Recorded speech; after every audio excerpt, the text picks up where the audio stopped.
Om Mangalam Gurudevaya Devya Matriksha Mangalam Mangalam Bhakta Brindevyo Sarva Lokaya Mangalam Om Stapakaya Chadharmasya Sarva Dharma Sarupine Avatara Varishtaya Ramakrishnaya Mangalam Om Guru Brahma Guru Vishnu Guru Devo Maheshwara Guru Reva Param Brahman Tasmai Shri Gurave Namaha Om Sarashiva Samarambam Shankarachara Majamam Ashmarachara Prayantam Vande Gurum Param Sri Ganesha Sharad Gurubhyo Namaha Bhadrakali Namo Nityam Saraswati Namo Namaha Veda Viranga Vedanta Vidyasthana Evasha Sri Ganesha Sharad Gurubhyo Namaha Hari Om Tat Sat Jai Guru Jai Mom.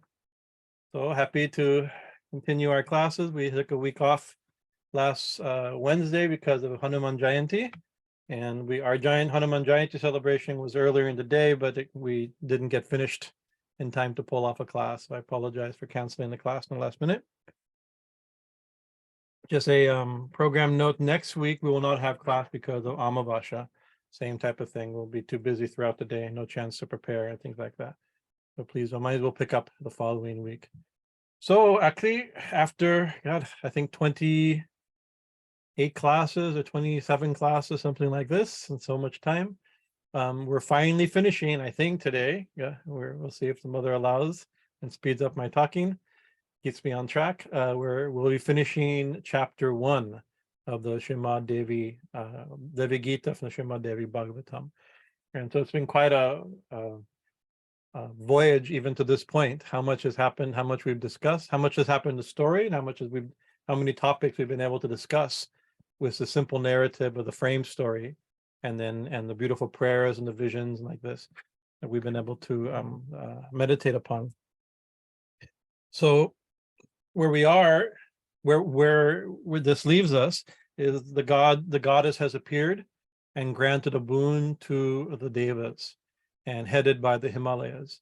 And the boon was that she'd be born, that she will take birth, so that or an aspect of herself will take birth as Gauri, and marry Shiva to do the needful. And the needful is to give birth to Kartikeya Skanda, Muruga, and who will kill Tarakasura and thus liberate the gods from their predicament. That's the main boon that was granted. She gave that's the main purpose that the devas did their austerity for. But at this point, they had been much purified. So they also asked for devotion, unflinching, unchanging devotion for her lotus feet. She said, I will be born, or an aspect of myself will be born as Gauri, and you will have devotion to my lotus feet. And of course, we discussed that that's maybe the real boon that we're all seeking for. Devotion and union with the Divine Mother is the real goal, no matter what the smaller goals may be, very real goals, needs that we may have. That's the core ache, existential ache, the core of our heart, perhaps. But then she gave a special, because in the story, Himalaya himself, one of the gods being praying, and of course they're on the Himalayas, right? But the Himalaya himself is said that she had selfless devotion, right? The others have devotion. There's all kinds of bhakti, but she had what I guess we would call in devotional tradition Shuddha bhakti, pure bhakti. Shuddha bhakti is bhakti not mixed with any selfish intention, self-centered intention. So she gave a further boon to Himalaya, that she'd be born in his house, to be born as his daughter. We spent quite a bit the last few weeks meditating on what that means, right? Over and above the normal boon, right? This is something very special. And then his response. So last week we read some of his response. We'll continue. I think he has 3 verses where he's still speaking to Divine Mother. The core, the gist, I don't have it on the version of my graphics don't go far, don't go into last week, so I can't read it right now.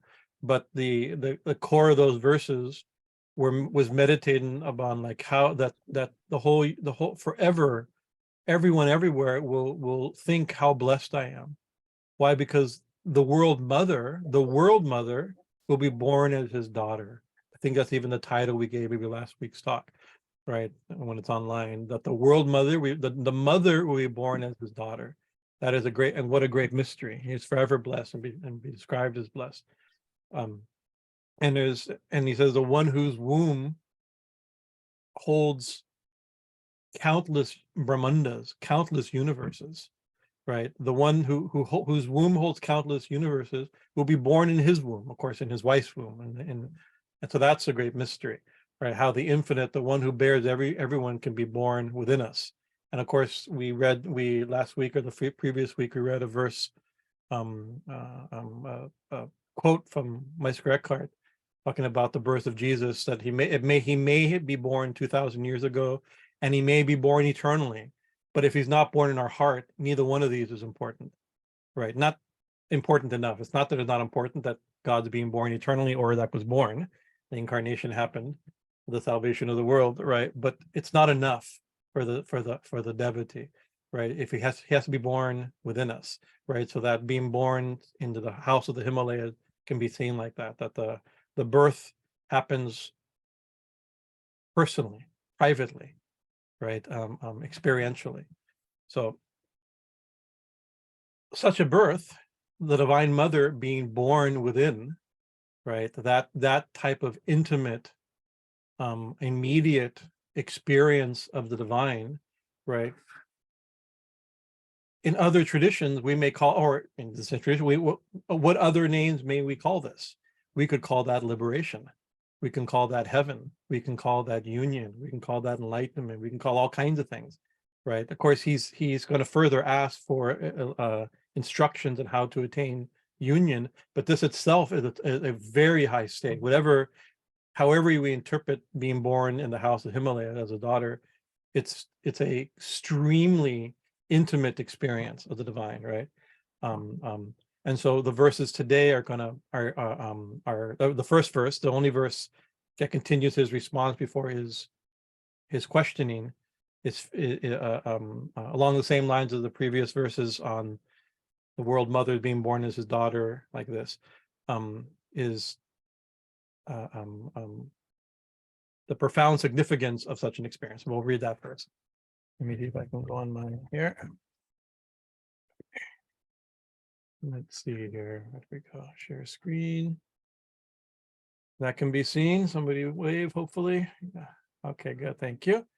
So this is the verse we're on chapter 1 of the Devi Gita, Srimad Devi Gita, Srimad Devi Bhagavatam. Those who are catching up, we're reading primarily the translation of C. Mackenzie Brown, and he has a good volume that has some commentary like that. So it's a useful text if you don't have it. We'll continue primarily using this translation. Well, giving our own running translation at times, as well as looking at Swami Bhajanananda's translation. One of Sri Ramakrishna's disciples will sometimes add his translation just for another flavor of the language. So Himalaya is continuing. He's still responding to this revelation that the mother of the universe will be born somehow as his daughter in his home, right? So he's still responding to this. Na jāne'smat-pittāṇāṃ kim sthānaṃ syānnirmitaṃ param etādṛśānāṃ vāsyāya yeṣāṃ vaṃśe'sti mādṛśaḥ. Na jāne, I don't know. What doesn't he know? He says, I don't know. Well, I don't know. I know not. That way he translated. What heavenly realm has been prepared for my ancestors, right? Sthānaṃ. Sthānaṃ means place, right? And then syānnirmitaṃ, as far as I can tell, it's a little complicated word, but from a combination of words, it has some meaning like a place. Sthānaṃ means place, but syānnirmitaṃ means without measure, an infinite place, a glory. Param also has that type of meaning, right? So some glorious heaven, some glorious estate, some glorious state, right, is destined for my ancestors.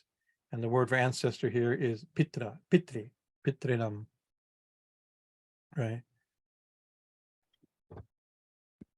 I know not what heavenly realm has been prepared for my ancestors to rest in. etādṛśānāṃ yeṣāṃ vaṃśe'sti mādṛśaḥ. Vaṃśe means in the family, right? Asti mādṛśaḥ, one like me. In the family that one like me is born, what will happen? To what glorious future or effect will happen not only to me, but to the family. And so this is playing with the idea. I mean, not playing with it. It's pulling the idea that we're connected in ways not always recognized. We're connected with our ancestors, and of course, many traditions have ancestral traditions. What in America, in the Western, we're not that conscious and obsessed with our connection with the ancestors, but Indian system and many traditional systems and our ancestral duties are important. How do we serve the ancestors? We get so much from them. What do we get from them? We get our bodies, right? We get our traits. Actually, I was just reading something a few days ago about how much of our traits are gotten from our DNA trait, our dates, our personal traits how much of it comes from the DNA of thousands of ancestors, right? Just waiting for it to come forward, right? And of course, proper nourishment, as our parents give so much nourishment to bring a safe way for those traits to come forward, right? And be realized, or be controlled, or be actualized. But a lot of it comes from our past. So we owe a lot to our family lineages, right? And part of the way we show, and also another thing we get from our family lineages is what they call sanskriti. Sanskriti means culture, right? So our religious culture, our culture. Sanskriti is like it's a sophisticated form of culture, rarefied culture, education like this. Culture, not just in the generals, and culture like high culture, our training and etiquette and values and morals and things like this, religious sense, duties, right? Of course, there's something comes up. Sometimes we don't have always the best sanskriti. Not all of us inherited the best sanskriti from our parents and from our ancestors. So we actually have two sets of ancestors. We have our spiritual ancestors, and we also have our spiritual ancestors. Our spiritual ancestors are our lineage, right? Our lineage and our sampradaya. We also are heir not only to the physical DNA passed on through our parents and their infinite group of all the different pairs of parents behind them that come to influence what our body and neurology is made out of, but also the spiritual current that comes through the guru, through the mantra, through the teachings, through the scriptures, right? We inherit that sanskriti also, right? But the idea is that we have a duty to them. We have a duty to honor and pay back respectfully all that from which we receive so much. And this is an idea, and so I think maybe in this class, I'm not sure, in this class we've talked about the pancha yajna. In other classes we have. There's this idea, core to the Dharmic understanding of Hinduism, is called the pancha yajna. We have a duty to repay 5 categories. This is the way it's looked upon. 5 categories of beings. These are, one of which is our ancestors, the pitris. And so this is the way, we do that by serving at different levels according to different cultures, but deference to our parents and serving our parents, but then also serving our ancestors through postmortem rites and appropriate rites that are done for their happiness and benefit wherever they are even after they leave their body.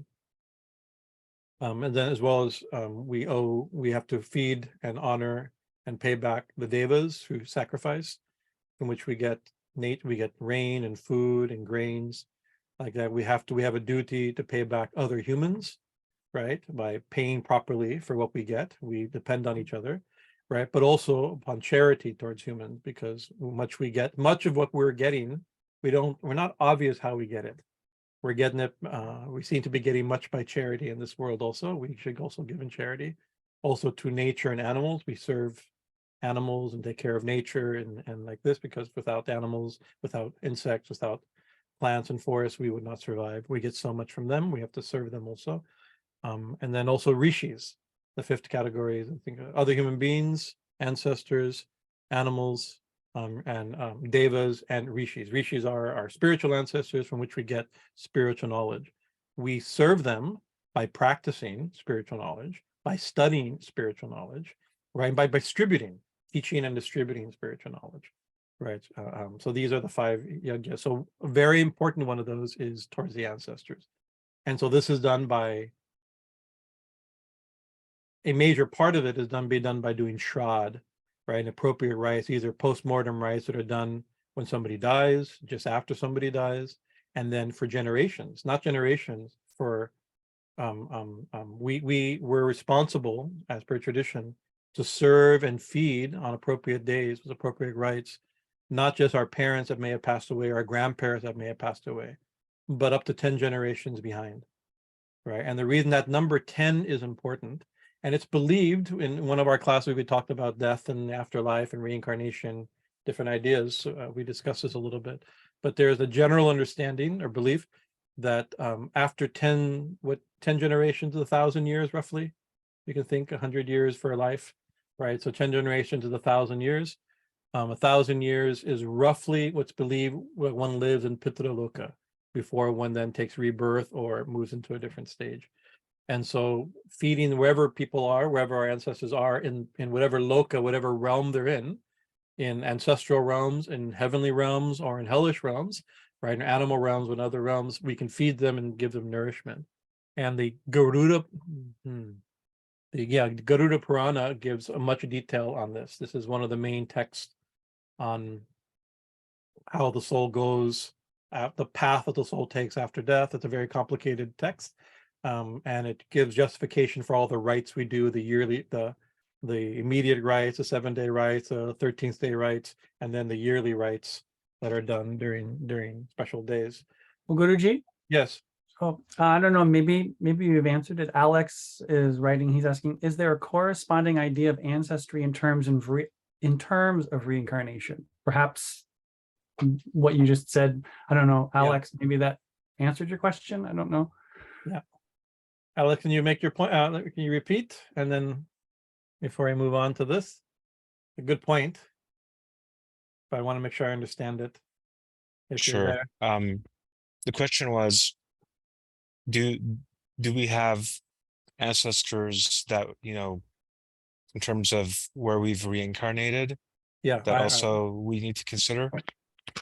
Yes, actually, that's an interesting thing, is that very often, I mean, I can say very often, I'm speaking with authority about what happens after death, right? Nobody can speak with authority about what happens after death. And if somebody does claim to speak with authority about what happens at death, we can both either believe them or not believe them. And I tend to not believe more than believe such statements, right? But as per tradition, as per the scriptures, right? General understanding is that very often one will be born in the same family, right? Of course, this gets complicated because we know families merge, right? Your family is not just family; you're 2 different families going to meet. So your ancestry, your pool of ancestry and flow of ancestry is very complicated and multi-streamed, right? But the general understanding belief is that you'll be born, your ancestors will be born eventually in the same family. That's a very common thing. Where an example of this in practical Hinduism, I guess we could say, right? Somebody will go to an astrologer and says, I'm having we've been married for seven years. Me and my husband, or me and my wife have married 7 years. We've been trying to have a child and we can't have a child. And then the astrologer will, sometime an astrologer, sometime somebody in a shamanic trance will answer this, but sometime even through the astrological chart, there seems to be indicators for this type of knowledge too. He says, oh, there's a problem with one of your ancestors, right? And that you are not, and therefore they'll prescribe, go to Gaya, right? Or go to Allahabad or some important place and perform certain ceremony to satisfy your ancestral line, because there's some problem, some mistake, some inner family problem, some tension in the family line, and because of that, the ancestors are not either not being reborn or not allowing somebody to be born in your family, right? And so I've seen this. I mean, I can't prove causal relationship, but I have personal experience, anecdotal experience of people coming to me with this problem, and what can I do? I have zero of this type of knowledge, astrological or psychic or anything like that. But then I'd be like, have you talked to an astrologer? I don't know where to send people. First, you send somebody to for the physical, medical professional to help with pregnancy, right? But some of the traditional in the family will also go to an astrologer or something like that, a Vedic astrologer, and the Vedic astrologer will say to do this right. And I had one family tell me, said, we can't go to India, we don't have the money for it, we're struggling. But I've called my brother, and my brother said he's going to do this right, and I'll do something here, but he's going to do the rites in Gaia, like that. And then soon after that, as per what you'd imagine in this type of anecdote, right? The family will conceive that maybe this is something, right? So it's complicated. I mean, that's not how in the Western idea of reincarnation that always works, right? But in many traditional cultures, it is family bound, right? There's I remember when I was in Berkeley, I took an introduction to religion class, because we're getting off our verses, but this is what I do. I get off my verses. I took a religious, and one of the topics, and if any of you have taken introduction to world religion class in college or high school, it's always, Buddhism, Hinduism, Islam, Judaism, Christianity, as if these are the only 5 religions. Maybe you can add a couple more to that, Shintoism or Confucianism, or there's sometime added, right? But there's thousands of religions in the world, not just 5, right? And so in this class, we had an Indian lady teacher, and she made sure to balance things out with also African religion, Native American religion, kind of non-mainstream forms of Middle Eastern religion. So very interesting. And I remember the great challenge when I was listening or studying little pockets of African religion that we were studying, right? Because some of these forms of African religion have reincarnation. They understand reincarnation or believe in reincarnation, right? And so, of course, as a young college kid, right, college age, and wasn't that young when I went to college, but as a college age student, full of spiritual, I know Vedanta, I'm a muksha, I have a strong desire for liberation. The purpose of life is to attain liberation and freedom from birth and death, right? That's how I understood religion, right? And then I was reading things in interviews like, the purpose of life is to be reborn in your own family, not only in your own family, in the same house where you died, right? So that's a very different conception, right? So there seems to be a path, an understood path this way. So there is something to that also, as much as it can be demonstrated or proved, but there is some belief like that there is our reincarnation is often believed to be often the same family, and we need, whatever the thing, we still need the blessings of our ancestors. If there's a problem in that ancestral line, right, rituals are done in holy places to help purify it and correct it, make sure I serve it. So that said, back to our verse, right? This applies to our verse very, very much so, right? I mentioned 10 generations, right? So there's 10 generations that we're responsible for 10 generations. And also another point of that is that it's believed that it takes 10 generations to be reborn, 1,000 years in general Hinduism. And one common thing we hear in modern reincarnation talk is like people, I knew this, I remember my past life, and it was 100 years ago, or a couple hundred, I was I was a Civil War soldier. I mean, people have memories very recent, not 1,000 years, right? And we asked a yogi with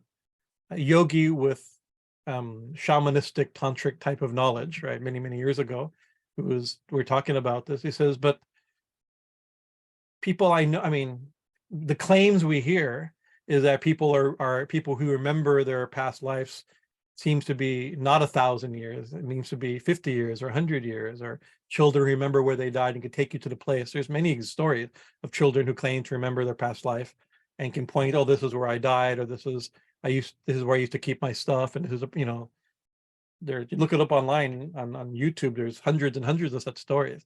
Very fascinating phenomenon. right? Documented phenomenon, right?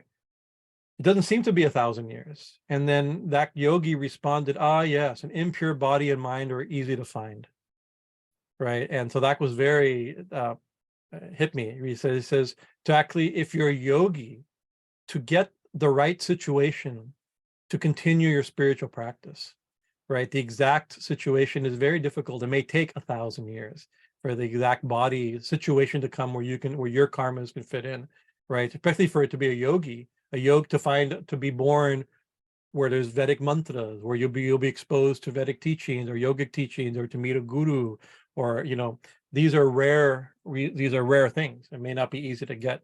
He says, but just a body for just birth, death, for eating, sleeping, mating, defending, the regular cycle of animal birth, animal behavior, not that hard to get. So maybe I remember I took it as a stab against Western culture that maybe we can be born easily. But take this number of 10 generations, still important. There is a belief, and it's a scriptural statement. The verses aren't in my head, but I know the gist of it, that says that if one attains liberation, if you attain liberation, if I attain liberation, right? It says that 10 generations before and 10 generations after will be liberated, right? That's a statement. Take that as it is, right? We have to think what that means, right? That means that, so 10 generations before 10, that means 20 generations, including yourself. That means 21 generations. So this number 21 is important. You often hear like one liberates one's ancestors 21 generations. That means 10 generations past, 1,000 years past, 10 generations forward, 1,000 years forward, including your own, right? Is that true? Does somebody else realization make us liberated? I don't know. That there's texts that say that other texts would say that's ridiculous. Only by knowledge of Brahman, only by knowledge of Brahman and non-attachment can liberation be attained, right? But there is some connection there. The belief that there is some connection, that what we do, what we do in this life, especially the realization we attain, has a benefit for those behind us as well as those before us, our children, our children's children. And you can see, maybe you know people like this. I am lucky. We are lucky at Kali Mandir. We know some people that we would consider very saintly, right? And we know, and some of these people have children, right? And their children are unique. Often to be born in the family of a saint is not easy, right? The children are also sometimes traumatized by being born into the family of a God-obsessed parent, selfless parent. Not easy. But we've also seen the descendants of saints. Like I'm remembering just now, remembering our friend Premanand. He was the maternal grandson of Swami Ramdas. Swami Ramdas, if anybody knows, of course, is a famous Ramdas, an American Ramdas. Swami Ramdas was a saint from Kerala, right? And one of my personal heroes, spiritual heroes and examples, early books and inspirations of my life was the writings of teachings of Swami Ramdas. He was a great votary of the name of Ram, Om Shri Ram, Jai Ram, Jai Ram. But I've met two of his sons, right? Before he became a monk, he had a wife and he had children. His children, so I knew not his sons, I knew two of his grandsons, right? Preman and his, one became a monk and one stayed a householder. Both were great saints, right? There's something special about, it doesn't have to be, a child of a saint could be a scoundrel, there's no doubt, right? But there's something to it. There's even in the scoundrel descendant of a saint, there's something. I hate to say, there seems to be something. Maybe it's not. Maybe I don't know. From what I've noticed, I know people who are descendants of great like rishis, right? Like in their line. 10 generations ago, such a Ayappa Dikshitar in South India was my great granduncle or something like that, right? And they maybe it can be pride. It can lead to pride. I'm the child or descendant of a famous saint. Therefore, I must be a saint. That's probably not the way it works. But there seems to be something, and there's a belief that there's something, that one's liberation or one's spiritual advancement affects everyone in that continuum, those who come after us, and even in some way, those who come before us, right? So one very high way of serving our family and our ancestors is by our spiritual practice, not just by offering rice balls and water during the 2 weeks before Navaratri, or 2 weeks before there's before Shamakali Puja and things like this, before special days where these rites are done for the ancestors, or on Amavasya. That's not the only thing we can do. And you can say even emotionally good thing is if we attain a high, I keep using this word attain, right? I'm not trying to use ego, we can attain something, but by God's grace, we're able to live a holy life and have a profound spiritual devotion and selfless, due to selfless devotion and God's grace, have profound experience, right? We can make, I think, whether or not it affects our ancestors, we can say we will make our ancestors proud, right? That somebody in their line, right, has attained the goal of life, or a high state of life, right? And so the idea that this purifies, there's many statements, this purifies lineages. By one's realization, one's line is purified, right? And you'll make your ancestors, there's make our ancestors proud. There's a line in the Thor movie, one of the Marvel Thor movies, right? It's like, we fought, we drank, we made our ancestors proud. It's like there's something about, that's a joke type of thing, but how do you really make your ancestors proud? That somebody in their line has attained the goal of life, right? And then for our future descendants, right, they can look back and say, somebody in my lineage has attained the goal of life, and that has an effect on our awareness, right? But let's go back to this verse here. I know not what heavenly realm has been prepared for my ancestors to rest in. So blessed are they to have one such as myself born in their family, right? So this is not an egotistical statement, we don't think, right? Himalaya is not being held out for his ego here, right? He's simply stating, it's a I think it's a statement of great humility, that I'm so blessed to have the Divine Mother, to have a vision of the Divine Mother now. She'll be born in my family, and she's about to give me teachings for the final goal of life. That my ancestors will be blessed to have me born, to have somebody like me born in their family. Last week we started a little, or 2 weeks ago, we began a little bit about the nature of esoteric interpretation of text, and how to take historical, or as literature, as mythological, as symbolic, right? And we have to take this text also not symbolic, but as symbolic of, not symbolic like this means something else, but this is our spiritual life. Himalaya is our spiritual, our earthly life, right? We can take that because who's Himalaya's ancestors, right? He's a god, he's a mountain, right? His ancestors aren't normal ancestors, right? So that's one way to justify a interpretation, a little bit more personal and human interpretation, that this is about our ancestors and the Divine Mother being born in our consciousness, in our family, right? In our reality, right? So I'm thinking there's a yeah, this is interesting. It's one came to me. Our sannyas guru, Swami Bhajanananda Saraswati Maharaj, right? He is a traditional sannyasi in the traditional way. So he ran away from home to become a monk. As is the story, many times he comes from a very pious Brahmin family, and pious Brahmin families don't let their sons away easily, right? So he ran away from home and went to the Himalayas and lived as a monk for many years, and eventually met our Guruji, met our Swami Vishadavananda, and learned yoga under him, took sannyas under him. But his parents never knew where he was, although they sent family members out looking for him in all the holy places. And somehow or another, it came that they discovered where he was. And they came to the ashram. And he came, I think, maybe twice. One time during our guru's Vishadavananda's final sickness, he came. And then during 2 Mahakumbhas ago. I was present. I met them, right? And they came, and Guruji gave them full, gave them a room, made all arrangements, spent a little time with them, made all arrangements for them to see the Mela. And then on the final day, the mother was crying, of course, because maybe she was leaving back home. The mother and father were upset. And Swami Bhajanananda had to be a little bit strong because of the affection of his parents was very strong. And basically he made it known that he wasn't returning, that, and give him his blessings like this, and give him their blessings. He gives them their blessing.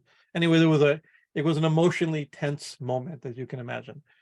And then the father, Swami Omananda's father, told his wife, right?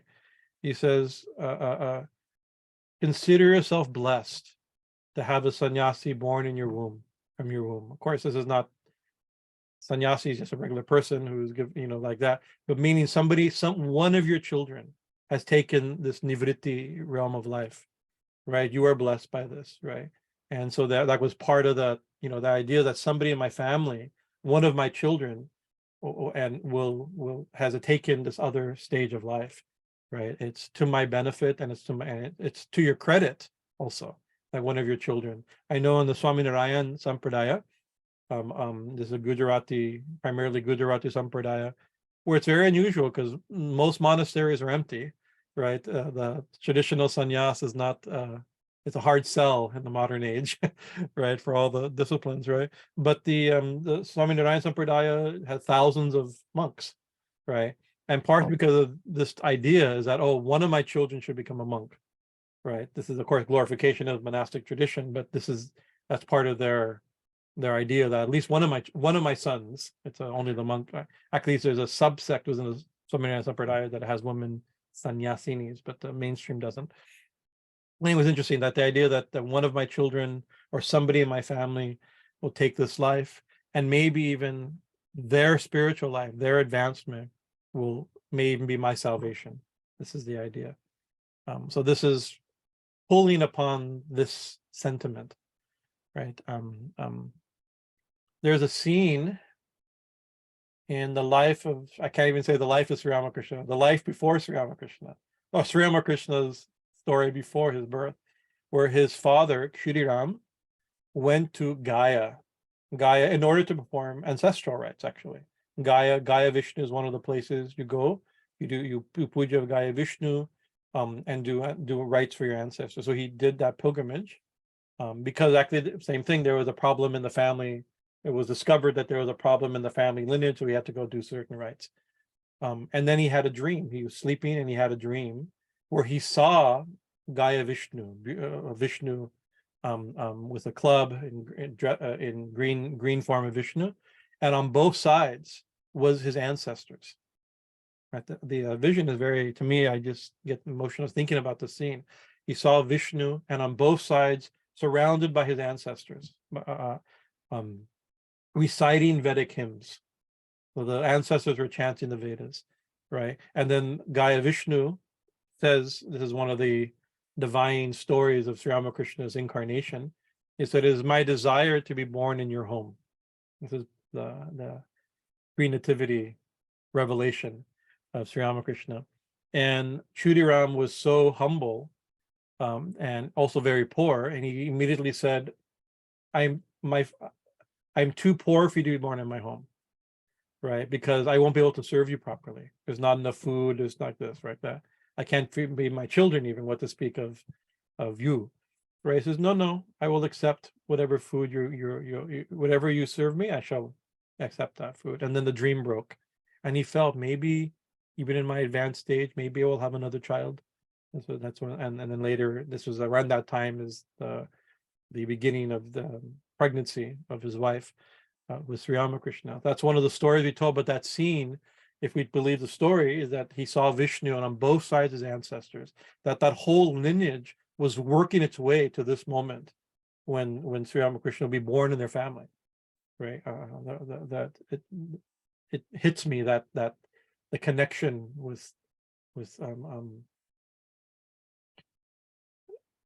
all that all that lineage and struggles and of the ancestors led to Sri Ramakrishna's birth, right? And also Sri Ramakrishna would purify all the ancestors and liberate all the ancestors like this.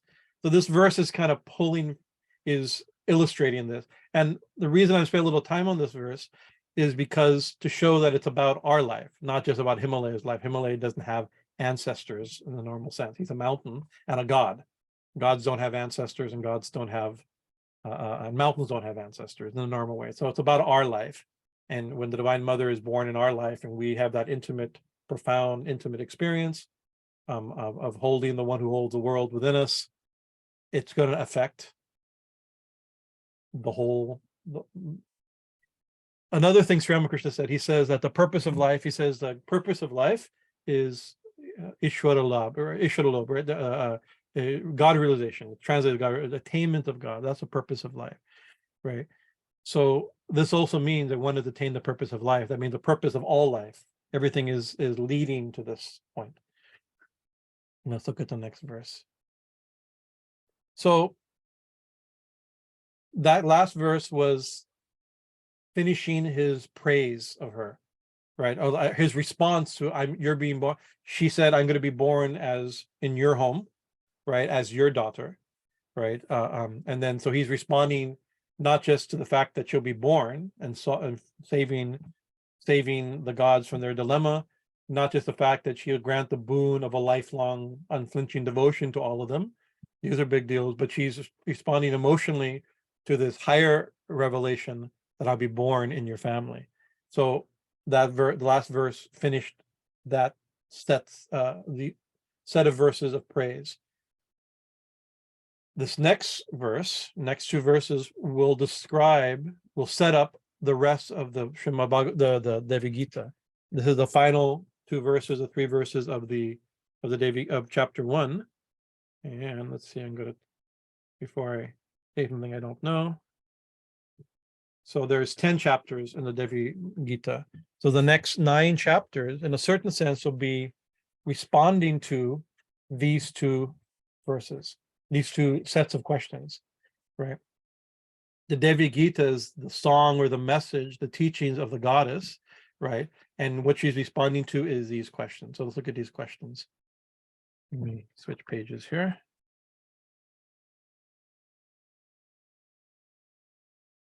Idaṃ yathā ca dattaṃ me kṛpayā prema-pūrṇayā sarva-vedantānta-siddhaṃ ca tvadrūpaṃ brūhi me tathā. Something like that. Idaṃ yathā ca dattaṃ me kṛpayā prema-pūrṇayā.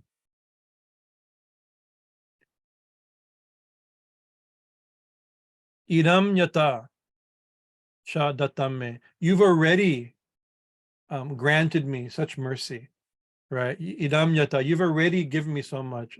Datta means you've granted me, right? Me kṛpayā, so much mercy. Kṛpayā, mercy. Prema-pūrṇayā. He's a very loving compassion, but kṛpayā, mercy, prema-pūrṇayā, full of not just mercy, full of love. Right, as somebody's merciful is one thing. This is even way more than mercy. Your mercy is just completely inundated with love, loving, not just loving kindness, more than that. So loving compassion you describe. Kṛpayā prema-pūrṇayā. Right. What is you have already granted me? You've granted me your vision. You've granted the promise that you'll be born in my family to save the world as well as bless me. You've promised to grant us a life of devotion, right? So much mercy has been given, right? So you've already done this, right? But there's something more, right? And this is really important. When I read these stories, one of the kind of interpretive device that I use when I approach, especially these type of stories where there's these conversations from an encounter with the divine, with the Deva or Krishna or Rama or the Devi or Vishnu, like Shiva in these stories, right? is that it's a play between realization and revelation, right? So the Ma has revealed herself in her as first as a pillar of light, then as the beautiful form of Bhuvaneshwari, right? That's revelation. Then from that revelation, right? If something's revealed to me, my understanding of it is my realization. This type of use of the term, and therefore their response to this experience is those beautiful prayers we read and studied, right? So shows their understanding of what they've experienced. Based upon that understanding of what they've experienced, she reveals more. So they asked questions, they did their prayers, she then asks, she reveals more. Why are you here? What brings you here? They give, from their realization, they ask, please be born, but give us devotion. That's what we really want. From that, she responds with more revelation. I will be born, right? And I'll be born, not just be born to solve your problem, be born in your family, in your home, in your life, right? And then, so again, his response is asking for more. According to what he understands, according to what he's gotten, he asks for more.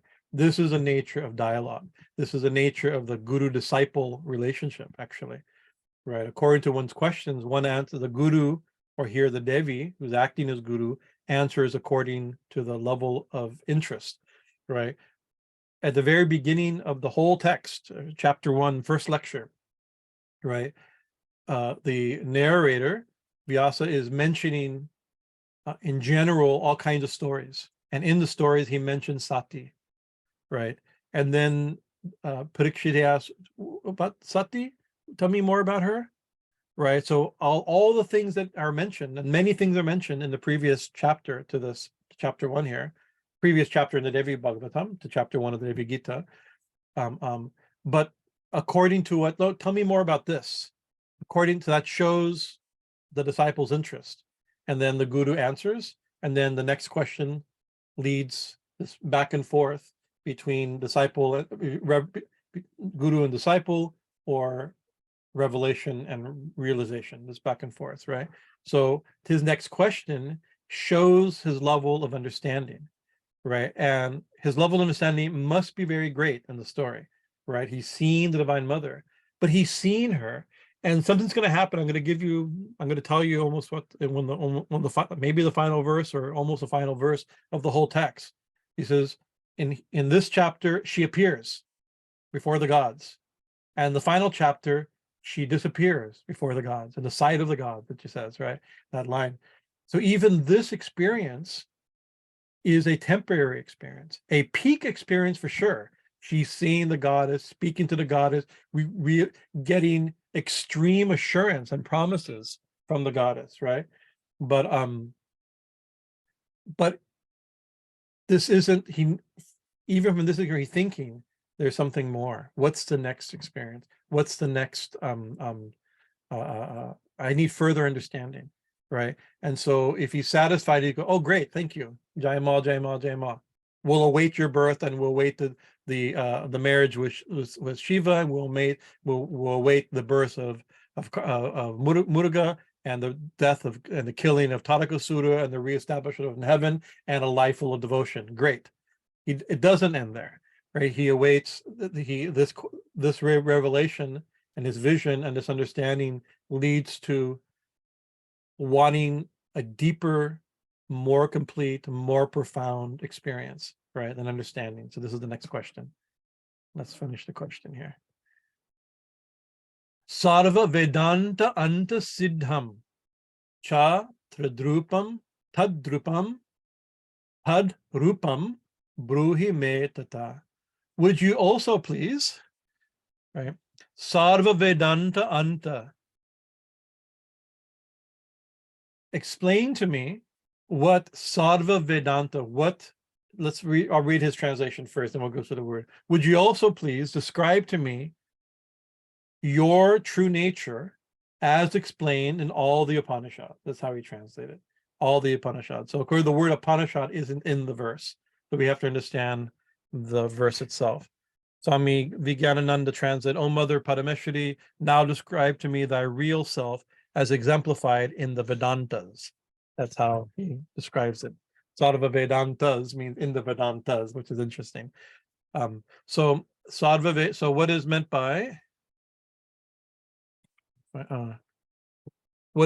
Vedanta, and so Sarva Vedanta. Vedanta, of course, we know this word. Many of you know this word. Many of you have studied perhaps the Vedanta philosophy, maybe Advaita philosophy, maybe study Advaita Vedanta. Maybe you're a member of a Vedanta society, right? And believe that you study and practice and have an orientation towards Vedanta of some sort. So Sarva Vedanta. So Vedanta, we have to understand the term, the word. It's used. We've discussed this already, but just because it's here in the verse, I don't want to pass it. I want to focus on a little bit. Vedanta is a term that refers to the Upanishads. That's why Mackenzie Brown has used this word, explaining all the Upanishads, Sarva Vedanta, all the Upanishads. So the Upanishads, and the use of the word Vedanta is not completely dissimilar to the way we get the word metaphysics. We've discussed this a little before in Aristotle's collected works, right? There's all kinds of volumes of his complete works of Aristotle, if I believe this is right, and on biology, on physics, on astronomy, different topics that he wrote upon, and then there's a bunch of stuff left over that's a little bit more of more abstract philosophical nature, a metaphysical nature, right? Here I even use the word metaphysics, right? And so they put it into a volume titled Metaphysics. And metaphysics here means the book after physics in his complete works. There's a book on physics, and then there's metaphysics. I don't know if this is actually true. This is what I learned. We've thought this and said this and been told this, right? But this is how I understand the word metaphysics to come about. So, but the things in that text are also things dealing with ultimate realities, foundation and first principles, right? Which we now call metaphysics, ontology, and things like this, so the word metaphysic, and it means beyond the book physics, but it also means beyond the physical, right? Beyond that category of the physical into things that aren't attached to the physical. So now we mean mystical or religious or ontological beyond the physical, right? Metaphysics. So Vedanta is a similar thing. The Vedas, in their classic structure you probably know there's 4 main Vedas. There's many texts organized into 4 canons. So the 4 Vedas: Rig, Yajur, Atharva Veda, Yajur Veda. What are the 4 Vedas? Rig Veda, Yajur Veda, Samaveda. Samaveda, thank you. Samaveda and Atharva Veda, right? Each of the Vedas is a collection of various texts. Those texts can also be have been organized into samhitas, which are hymns. These are probably the oldest category of texts. Then there's the brahmanas. These are ritual texts on how to use the samhitas in a very simple, described way. I'm describing it very simply. It's a little more complicated than that. Then there is the Aranyakas, the forest texts that tend to deal with the rituals of the yajna a little bit more symbolically and less bound to the ritual itself, but still using the ritual as a symbol. Then you have the Upanishads, which are almost go beyond or free themselves from even the symbolism of sacrifice that the Aranyakas seem to have. And so they're the final book of the Vedas. The Upanishads, the collections of the Upanishads, each of the 4 Vedas has a collection of Upanishads.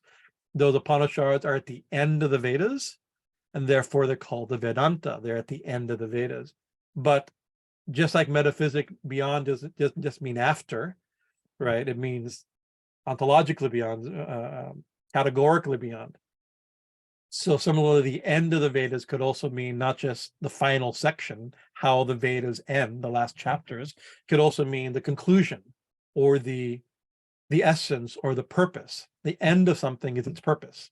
right? That just is the term. So Vedanta, the Upanishads are said by Vedantists, right, to be the essence of the Vedas, the conclusion of the Vedas, the purpose of the Vedas, the final chapter, the final goal, right? When you get to the Upanishad, the rest of the Vedas, some schools would hold, are no longer important. Once you get to the Upanishad, that's all you need. There's the essence of the whole thing. So in that sense, Vedanta means the Upanishads. So it means both the texts, the Upanishads, and then it also means what the Upanishads claim to be the final goal, the final part of the knowledge, right? And so the Upanishads deal with Brahman primarily, right? The nature of the absolute, right? Brahman is already established. The Brahmanas are called Brahmanas because of the word Brahman, right? So it seems to be like a spiritual power. But now that spiritual power is abstracted or discovered, its more abstract aspects, or abstracted intellectually into the essence, the all-permeating source, maybe the only source, at least the foundational source of everything. So what Brahman is and what our relationship to Brahman is, that is the core of the Upanishads. The Upanishads reveal this higher knowledge, so to say. So Vedanta, and then it says Anta, Vedanta, Anta. So Vedanta is the conclusion of the Vedas, means the Upanishads. So Vedanta Anta is the conclusion of the Upanishads. Right? It's a very clever word. I liked when I see this word, I get I like the charm of it and also the sound of it. Sarva Vedanta Anta. Sarva means all the Upanishads. What is the conclusion? Tell me, what's the conclusion of all the Upanishads? Right? And as siddhaṃ means perfect. It means cook, perfect, attained, power, has all these different meanings, right? So means full attainment, or it also means settled fact, right? So so siddhaṃ, so there's a term siddhanta. You have Vedanta, which means the end of the Vedas, or the conclusion of the Vedas, or the like this, and siddhanta means the end of it means the established conclusion, right? So anta siddhaṃ can be glossed as or described as siddhanta. In other words, what is the siddhanta of Vedanta? That's the way we say it. Either the anta, the perfect, and the perfect conclusion of the conclusion of the Vedas, of the Upanishads, or what is the true doctrine? What is the established the truth of all the Vedanta, of all those Upanishads, right? So what is the siddhanta of the Vedanta, right? Of all Vedanta, of all, what is the siddhanta of the Upanishad? What is the conclusion? What is the real teachings, the final teachings, the essential teachings, the truest teachings of the Upanishads? Well, that's a great question. I would love to know that, right? And next class we'll begin to unpack it, because she will describe what this text describes as a siddhanta or anta of the Upanishad, of the Vedantic. So Vedanta means that, but Vedanta also means a school of thought. The siddhanta is the doctrines of Vedanta, of a school of thought. What is the doctrines of what's the conclusion of all the schools of Vedanta? Sarva Vedanta. That's why Vijnananda says of the Vedantas, not of the Upanishads. Sarva Vedanta means of the Vedantas, the various philosophical traditions that believe to give the essence of the Upanishads. So these are the schools of Vedanta. And of course, in America, we generally think Vedanta means Advaita Vedanta. And that is because, of course, there's many reasons for this.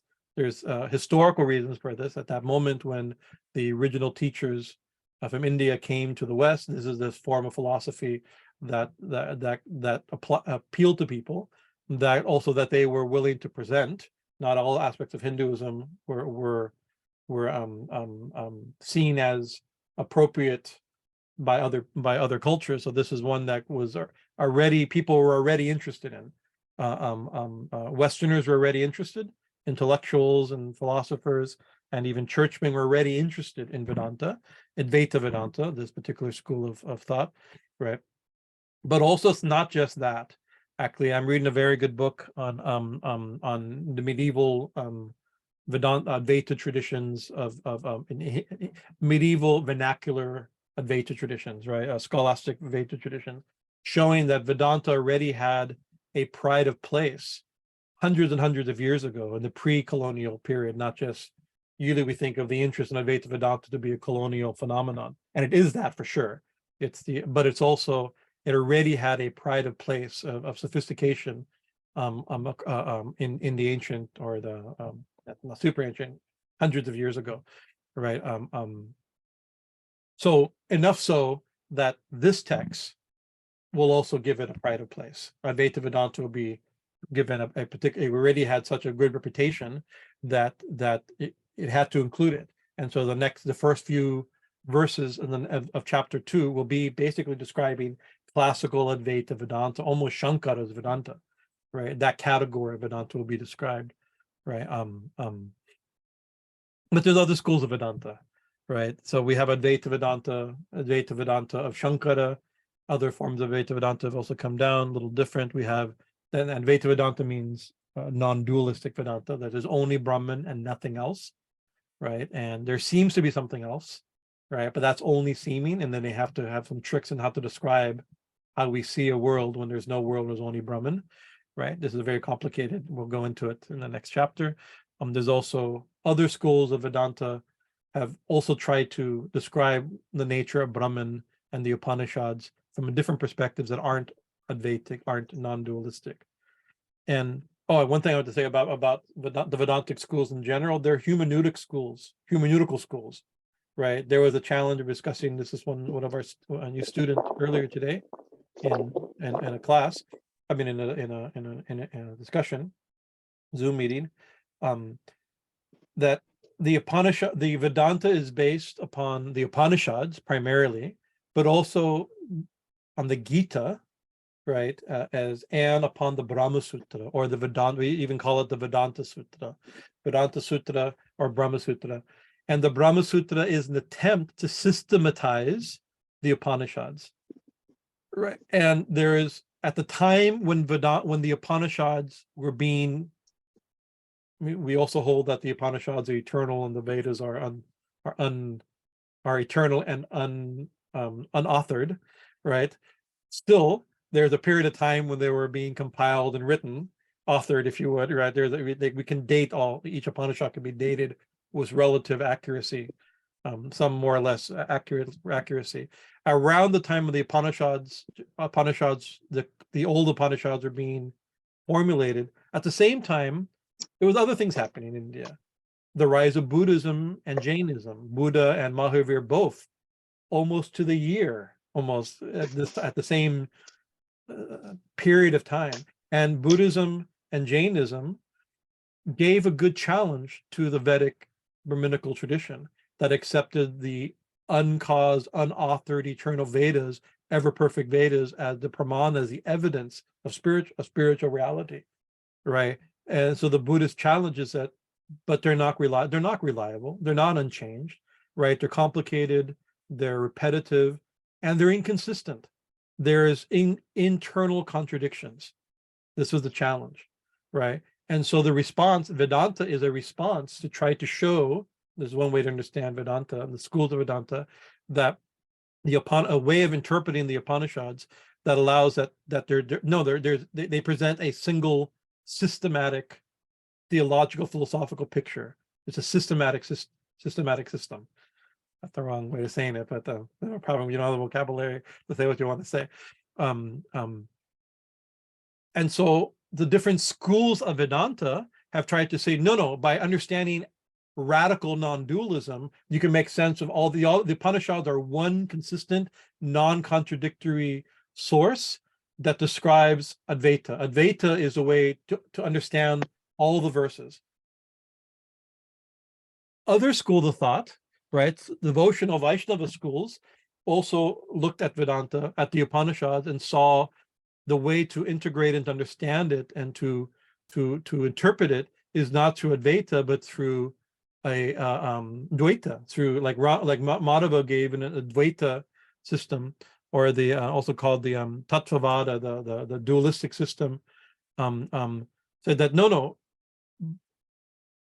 within the Upanishad there is a clear distinction between God, Ishvara, meaning Narayana, and Jiva, the individual soul, and the world, Jagat, and individuals, not just Jiva and individual Jivas from each other. There are eternal, actual differences, and we know that from the Upanishads. And if we understand, so they gave that interpretation. Ramanuja gave a qualified non-dualistic interpretation. There's Shuddhadvaita, Vallabha, and that school. There's Lord Chaitanya Mahaprabhu presented with Chinta Beda, where the soul or Brahman and the soul or Brahman and the world are both different and identical, in some inconceivable way that's beyond our understanding, that particular school of thought, right? Now, of course, we have Sri Ramakrishna Vivekananda presented something, we believe, a further development of this idea, right? Integrating many of these views. And Ayan Maharaj, Swami Bhajanananda in the modern time is presented a Vedantic theory using Sri Ramakrishna's teaching, Swami Vivekananda's teaching, called Vijnana Vedanta, that integrates both personalist statements and impersonalist statements, formlessness, immanence and transcendence, about the nature of the infinite God, right? So that's a very sophisticated, if you're interested, he wrote The Infinite Past, Infinite Realities is his main book on Vijnana Vedanta, a very sophisticated argument based upon Sri Ramakrishna's teachings of a further development of an Advaitic school of thought that's not world denying, right? That's both tantric and Vedantic in a certain sense, right? Others have used the term Shakta Vedanta to describe Sri Ramakrishna's teachings. I like this term also. It's a type of Vedanta that holds that the absolute truth is intrinsically dynamic. And we described in this class before, that's one good definition of Shaktism, where the absolute Brahman is intrinsically dynamic, right? And can be described as static, but is also dynamic. So there's different schools of Vedanta. So the question is, of all those schools, what's the essence? What's the truth teaching, right? Of the Upanishad, what's the true teaching? Sarva-vedantānta-siddhaṃ cha, right? And let's see here. Tvadrūpaṃ brūhi me tathā. Do tell me, brūhi, tell me.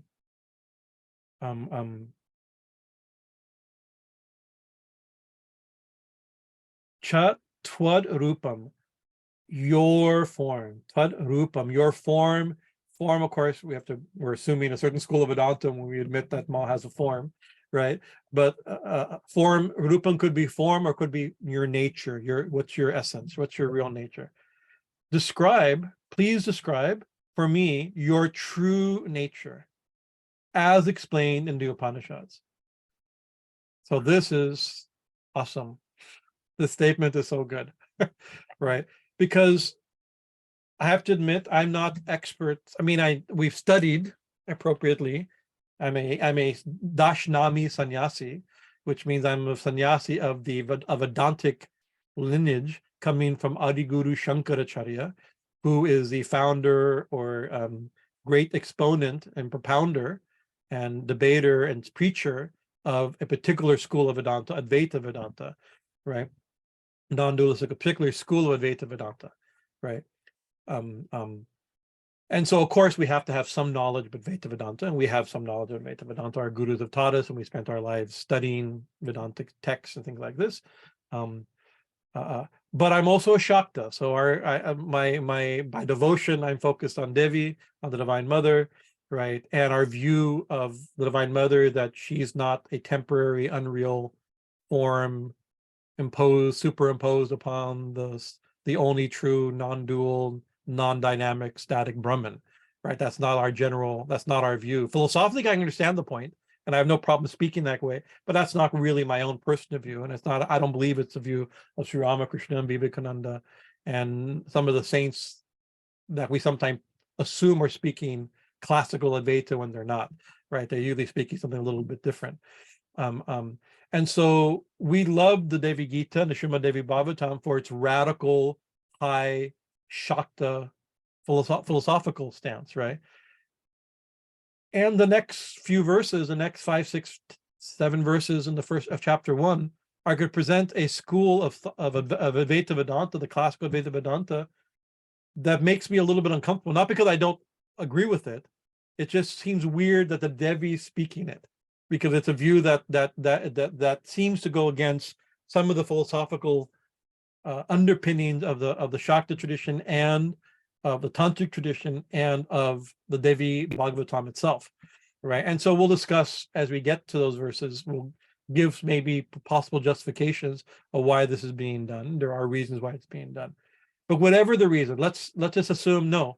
The highest teaching is Advaita Vedanta is presented by a Shankara line, right? About the nature of the world, which is it's actually an illusion created, and then how we get a world when there's only one thing, how do we get a world? It's going to be described using classical Advaita Vedanta philosophy, her response to this question, right? We'll assume that's fine.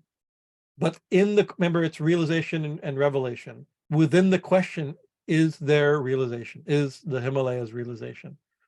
And it says, would you also please describe to me your true nature as explained in the Upanishad? That means that the sarva-vedantānta-siddhaṃ, the siddhanta, the final conclusion of the Upanishads, which are the final conclusion of the Vedas, is you, right? So whatever is being, so that's a great elevation of the Devi. This is the glory of the Srimad Devi Bhagavatam in general, is the elevation of the Devi philosophically in the Sanskrit tradition to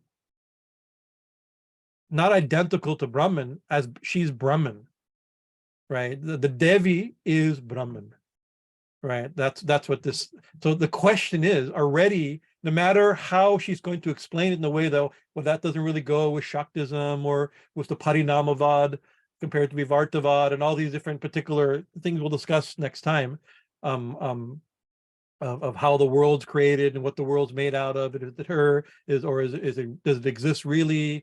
Or is it an expansion of her, manifestation of her? Even if it doesn't exactly match, whatever the system that's being described, the conclusion is given in the question. The understanding is given in the question that the tell us the essence of the Vedas, the essence of the Upanishads, the essence of all the Upanishads, right? Which is obviously Brahman. In other words, explain to us the nature of Brahman, right? And the teachings of the Upanishad, which are Brahman, Ishvara, Jagat, Jiva, right? The nature of the self, of God, if there is a God, a controller, of the nature of the substratum, Brahman, reality, and the world, right? And their relation with each other, right? That's the contents of the Upanishads that everybody will describe their understanding of that. All the schools of thought describe these things and try to explain Brahman and Ishvara and Brahman and Jagat, Jeev Jagat. You are the topic. You are the essence. You are the nature, right? You are Brahman. This is the big takeaway. So let's move to the next verse here. We're out of time and I want to finish.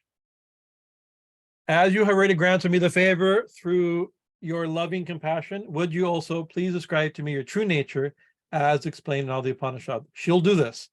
She'll start by doing this in the next chapter, next verse. And furthermore, where are we? Yogam, let me get my notes here. My note and a swig of coffee, hold on. Yogam cha bhakti sahitam jnanam cha shruti sammatam vadasva parameshani tvamevaham yato bhavaha bhavehe, I think. And further, let's say explain to us the essence of the Upanishads, of your nature. That's the nature of Brahman as taught in the Upanishads, right? And further, more than that, explain to us also the path to both yoga and knowledge. Bhakti yogam yogam cha bhakti sahitam jnanam. Give us a knowledge of yoga and knowledge, the path of jnana yoga. Here, yoga means Raja Yoga, or like this. Actually, here yoga, Raja Yoga, and in a certain sense, Tantra is included in yoga in this section. And she will describe the eightfold path, the Ashtanga system, with yamas and niyamas, asana, pranayama, pratyahara, the whole we understand. It will give a further later developed list of yama niyamas, where there's in Patanjali, there's 5 yamas, 5 niyamas. In later tantric texts, there's 10 yamas and 10 niyamas, right? So they'll describe, and though that later developed list, fuller list. So she'll describe yoga as well as Kundalini stuff that's more in the realm of Tantra, right? And she'll describe jnana as the jnana yoga path, more in line with Advaita Vedanta, right? But it says bhakti sahitam, right? Further describe the path of both yoga and knowledge combined with devotion. Sahita means along with, in union with, right? So it could be, there's a way to read this also. I mean, Sanskrit is complicated and subtle, and I'm neither complicated nor, my knowledge of Sanskrit is not complicated nor subtle, right? So I've seen versions of this verse that says, teach us about bhakti, yoga, bhakti, and jnana, right? Or yoga, bhakti, along with jnana. I mean, like 3 different categories, right? But I think, Swami Bhajanananda, we're looking at this, the way it seems to be that the bhakti sahitam applies to both cha yoga, cha jnanam, right? And yoga and jnana, along with, in union with, connected with bhakti. So because with all the Advaita Vedantic descriptions that will be given in the text, right? And along with all the very complicated and sophisticated descriptions of the yoga path, right? The classical yoga, Ashtanga yoga path, right? The text is devotional. It's being revealed because of her love for the gods in the Himalayas and for their love and his love for her. And it's got a crescendo again and again with statements of devotion, overwhelming devotion, right? So there's a term, jnana bhakti mishra, right? Knowledge mixed with devotion, or devotion mixed with knowledge, right? Or yoga, jnana mishra, yoga and wisdom mix. It could mean something like this also, right? But we can just take that the background of everything is going to be primarily devotion. And so therefore the study, and this is the way I have approached both yoga and Vedanta, right, is out of love. We want Ma, we want God, right? And we can get that through Vedantic inquiry and the contemplation of the one being behind everything. And the discipline, there's many fascinating and profound meditative and scriptural disciplines for studying Vedanta, right? Why? Because we want to love, we want to know the one we love, right? And yoga also is a way to concentrate our mind and have unitive experience, samadhi type experience, peak experiences, right? Profound personal direct experiences of extraordinary experiences of God by focusing the minds and concentration through the path of yoga is also meant out of bhakti, right? Because yoga can be formed without any real sense of bhakti except devotion to, dedication to a path and longing for what kavalyam of independent separation, purusha and prakriti. That language is not overtly devotional. And Advaita Vedanta can also be described in a way that's not very devotional, although all the great teachers of Advaita, including Shankara, seem to see the importance of devotion as part of the path, right? But this is a little different than that. It's not just devotion is a preparatory discipline in order to engage in Vedantic study or yogic meditation, right? The purpose of Vedantic study is devotion, not devotion is a prerequisite. And the purpose of meditation is to focus upon the Lord that we love or the goddess that we love, right? Not just a prerequisite, one of the niyamas in the classical system, some other devotion to Ishvara, so in some some abstract understanding of Ishvara as a prerequisite for meditative practice, So I think it's along these lines. So she will explain yoga, and she will explain jnana, right? Combined with sahita, devotion. Jnanuncha shruti samantam. Samantam, shruti means scripture. Shruti means specifically Vedas, right? So that's not, and shruti, samantam means approved by, right? That's approved by the Vedas. And so this is a thing that actually, this is something we have to understand of the Devi Gita specifically, and the Devi Bhagavatam in general, right? It is a category of text that we sometimes will describe from one angle as a Sanskritization of the goddess tradition, a version of Sanskritization, which means that it's using classical Sanskrit texts and categories, Vedic texts, right, and connecting it to older traditions or independent traditions, or at least contemporary traditions, if not older traditions, to the Vedic tradition, and showing that it's in agreement with, because there's many yogic practices, as well as there's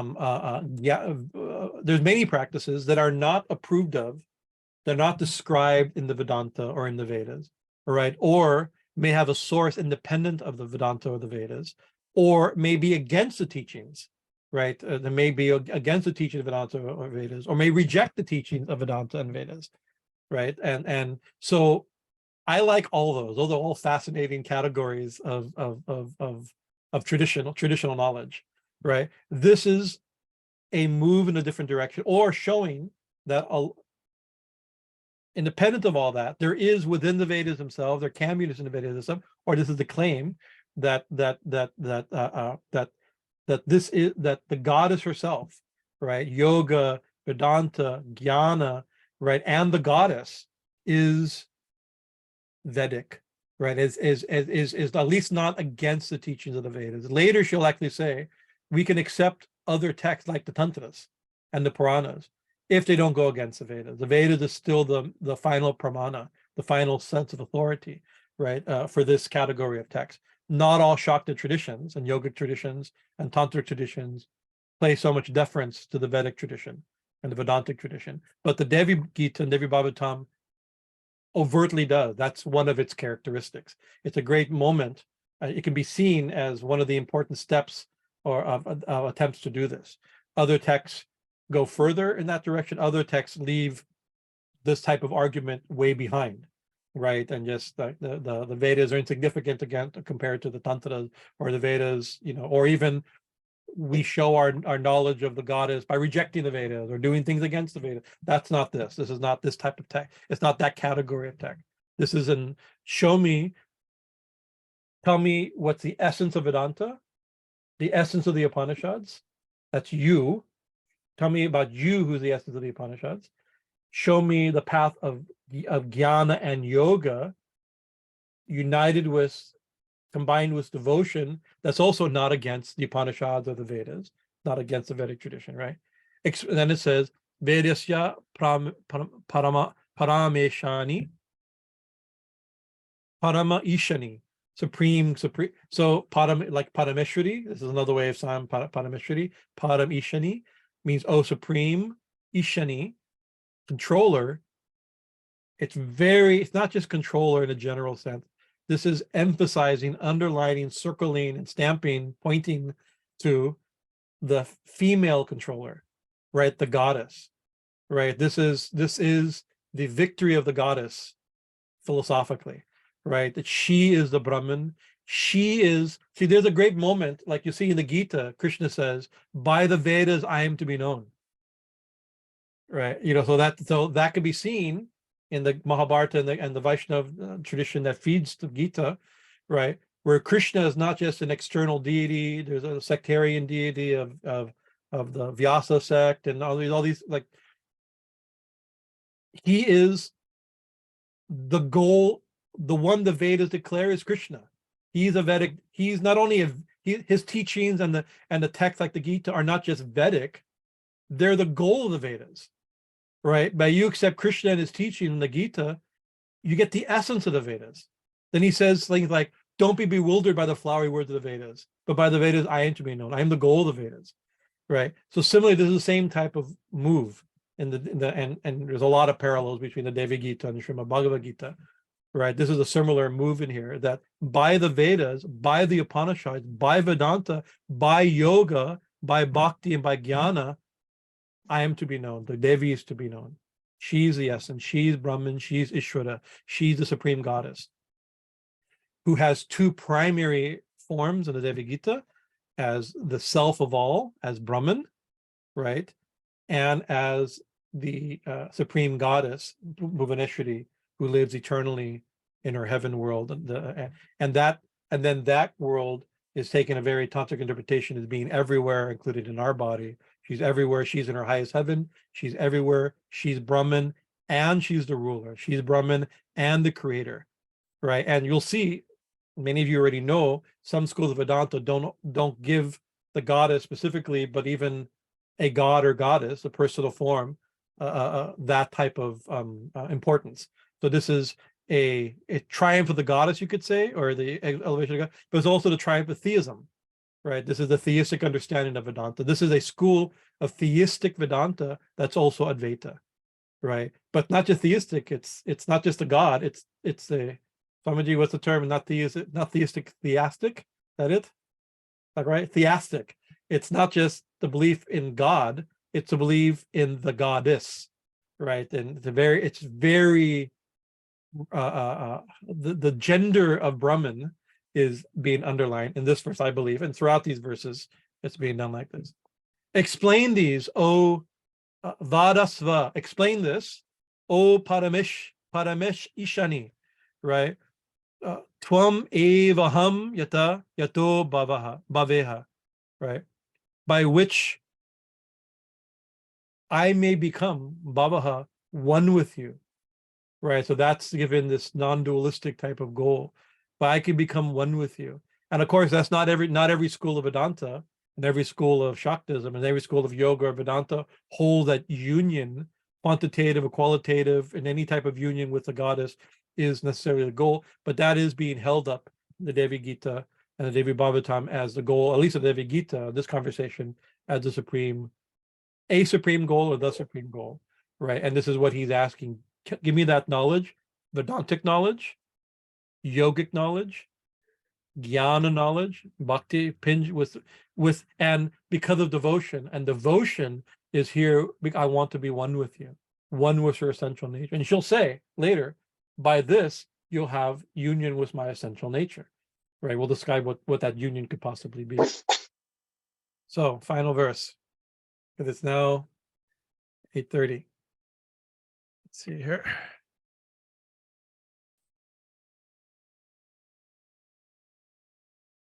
Iti, so this is perhaps the iti here means it's the final quotation marks, right? At the end of what Vyasa has said. Thus, so we would say, having thus spoke, right? Now, now Vyasa is speaking. Iti, tasya vachaha strutva prasana mukha pankaja, right? Hearing these words, tasya vacha struta, hearing these words, right? Struta is very important. It means to listen or hear, but it also, what are they hearing? Whose words are they hearing? The goddess's words, right?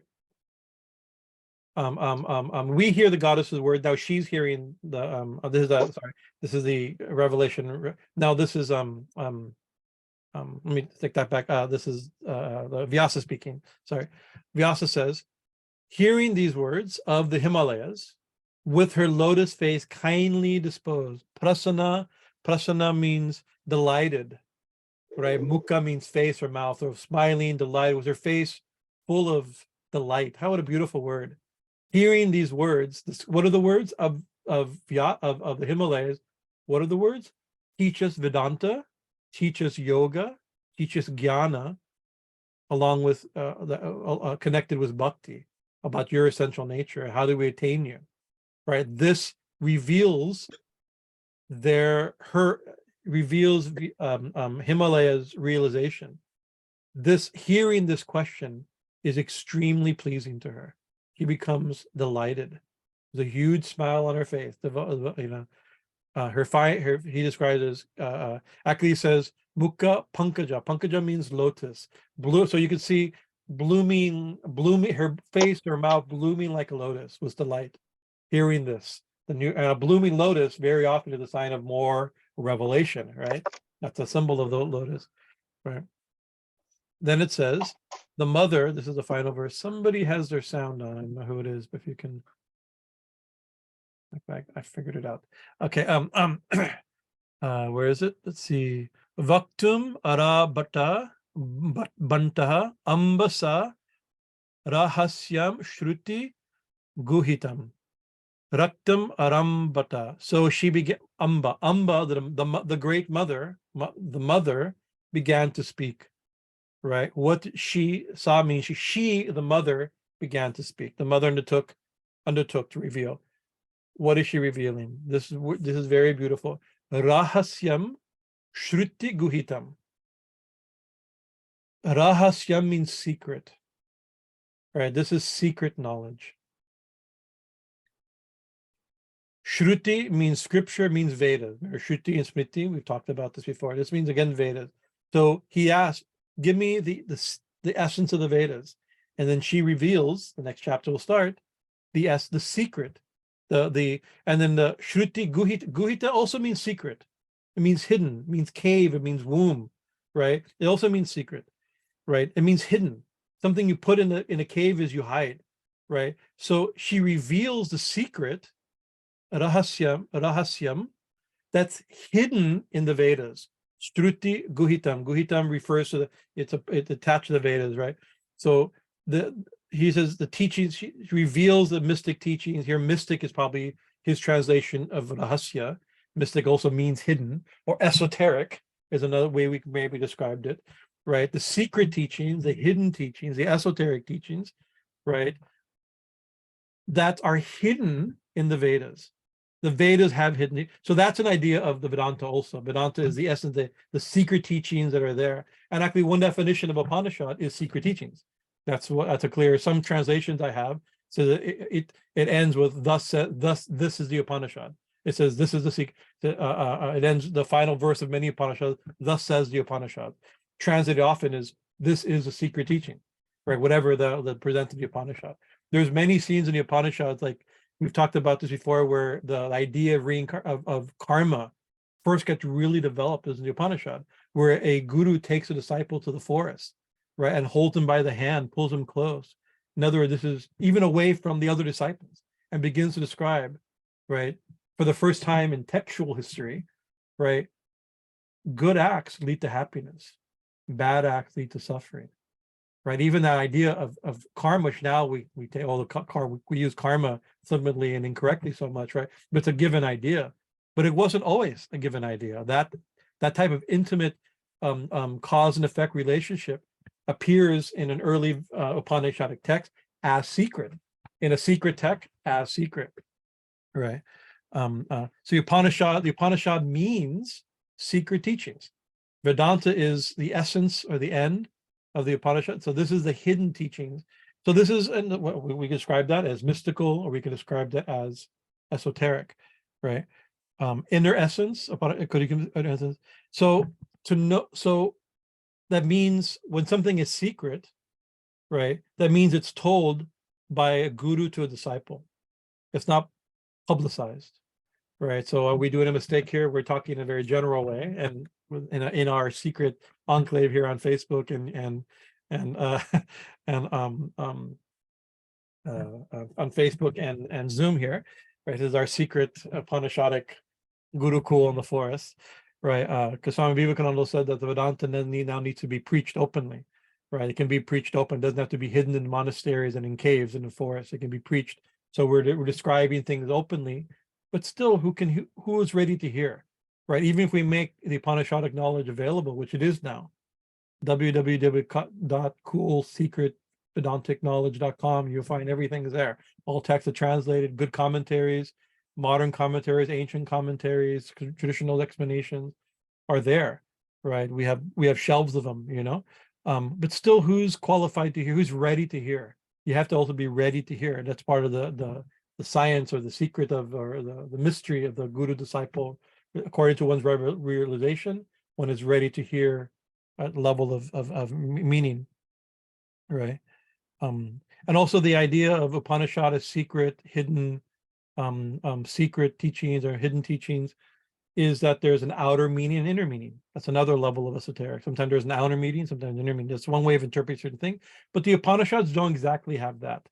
The outer meaning is the inner meaning. These are teachings openly, these are the openly described esoteric teachings. They're not like a hidden, some texts have to be understood, oh, there's a clear meaning and literal meaning or external meaning, but really if we have the key, we understand the secret. Sometimes we've been doing was like our interpretation, esoteric, like a symbolic interpretation could be inner meaning, but the Upanishads aren't always that. They're describing inner meaning. So they're describing the inner meaning of the Vedas, not their own inner meaning, right? So the question is, if we broadcast Upanishadic knowledge like we're doing here, or we're publishing these books, right? Does it help? It does help, right? Because now those who are ready will hear it and and be inspired. And hopefully that's what brought us together to study together and to think about these things, right? Right. But it still requires what is called adhikari, right? Even if you make this public, and now it's public, and there's also traditions where this general knowledge of non-duality is a given. Different versions, indigenous traditions have a version of non-duality, right? Not identical, but so many, this is available, right? But it doesn't mean people have realization, right? The secret teaching leads to realization, leads to union with your essential nature. That's what he's asking for, right? Let me get out of this real quick. We'll go back to this verse momentarily. So there are communities and groups with this general understanding, right? But there's a sometimes we have to be careful what I say, but sometimes we romanticize, like groups with certain types of knowledge and but during the time of the Upanishadic, the rise of the Upanishads, during the time of Lord Buddha gave so in order to glorify the Upanishads and Vedanta, which came partially in response to the challenge of Buddhism, I'm going to quote Buddha. Right? So this is by the glorious Ramakrishna. I think we can do this, right? We can learn from. My Guruji also said, learn from all sources coming everywhere, and then sing the glories of the everlasting Lord. So, right, he described the disease that we have, everyone has, whether what caste you are, what indigenous community you are, whether you grew up with esoteric parents that would teach you all these things, or whether you learned whether you were initiated by a guru later and taught these things secretly, right? We all suffer from the same three diseases, the three poisons, right?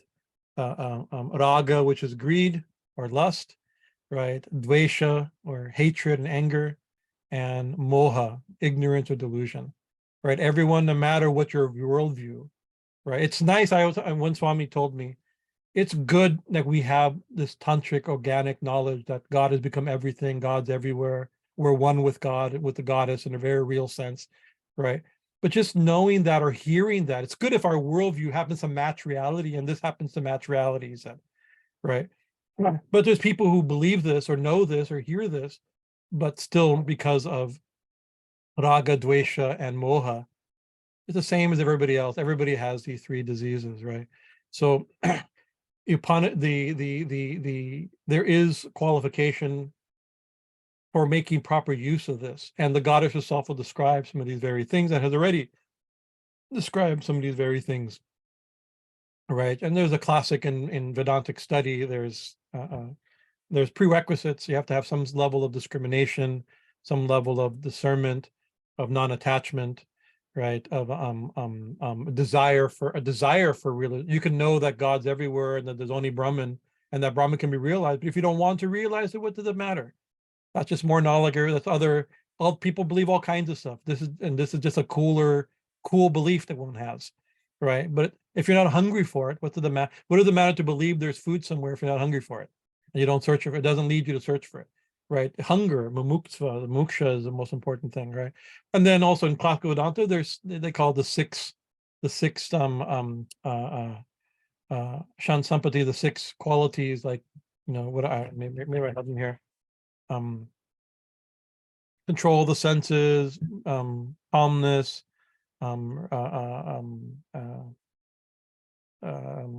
tolerance, faith, right? So things like this. So these, every religion can put our group in, whatever. But there seems to be a qualification, prerequisite, that when we hear this knowledge, we're speaking this, or we're reading this together. I'm speaking it as sincerely as I can, right? That when we're ready, right? If we're like dry grass, this type of knowledge, this type of message, these scriptures, this explanation, this contemplation will be like a match to dry grass. We're ready for it, right? And we're not ready for it. Hearing this hopefully makes us ready for it. This itself awakens, like you don't know that union with Brahman, union with Ma's essential nature is the goal of our life until you hear about it. Hearing about it, like, right? And we study and we chant and we practice, and our mind gets purified, and this knowledge, the prerequisite, the necessary mental purity comes, right? And then our mental purity comes, as well as the removal of our doubt, right? And acquiring of knowledge, removal of doubt, and mental purity, so that we can experience union with the Supreme Goddess, her essential nature. And that's what this text is revealing. That's what now that he's asked these supreme questions, how do we have union with you? Tell us, right? The ways laid down that you authorize have union with you. And the rest of the Devi Gita will be expounding both the philosophical rationale as well as the practical steps, the practice, the technology, right? The yogic and tantric technology, as well as philosophical techniques and analytical techniques and worldview to accomplish this supreme goal of life, right? So let's go back to the final verse here. So we read these last three verses. I know not what heavenly realm has been prepared for my ancestors to rest in. So blessed are they who have one such as myself born in their family. So we should be able to say that, right? At the cusp of our realization, we should be saying that may I be a blessing to my ancestors, and may they be blessed by having one such as me born in their family, and may I honor their sacrifices by being born in their family, that they've led in order to the benefits that I have in order to study and to make my life glorious, right? My spiritual life glorious, and therefore make them proud and to bless them also, right? As you have already granted me one favor through your loving compassion, would you also please describe to me your true nature as explained in all the Upanishads, and further describe the path of both yoga and knowledge combined with devotion as approved by the Vedas, by scripture. Explain these, O Supreme Feminine Ruler, O Supreme Goddess, so that I may become one with you. Vyasa then spoke, hearing these words of the Himalaya, and with her lotus face kindly disposed, the mother undertook to reveal the mystic teachings hidden in the scriptures, or hidden in the Vedas. And what I don't believe, let me double check before I make a statement that's not true, although I make lots of statements that aren't true. No, he doesn't include it. In the original text, or in the Devi Bhagavatam parent text, it ends like Bhagavad Gita does, with a closing summary, or a closing, I forget, there's a name for this final verse. Every chapter of the Gita ends with such a verse. So this has a similar ending. Thus, here ends the 31st chapter of the 7th book. It's the first chapter of the Devi Gita, but in the Devi Bhagavatam, here ends the 31st chapter of the 7th book on the birth of Parvati in the house of the Himalaya in the Mahapurana Srimad Devi Bhagavatam, of 18,000 verses spoken by Maharishi Veda Vyasa. Jai Ma Bhuvaneshwari Devi ki jai, Jai Veda Maharishi Veda Vyasa ki jai, Shri Guru Maharaji ki jai, Mahamai ki jai, Swamiji Maharaji ki jai, Jai Ma Dakshineshwari Dakshinakali ki jai. So we very much appreciate all your sincere patience going through these texts slower than I imagine. I don't. It's always going slower than I imagine, but maybe we shouldn't be in a rush through these things. These are the most important things we would ever encounter. So we should deal with them carefully and slowly and relish all the subtle things that we've been able to discuss through even just this is the setup chapter. Ma hasn't spoken teachings yet. So Devi Gita officially starts week after next with Ma's response. Jai Ma, are there any questions or comments? Swamiji.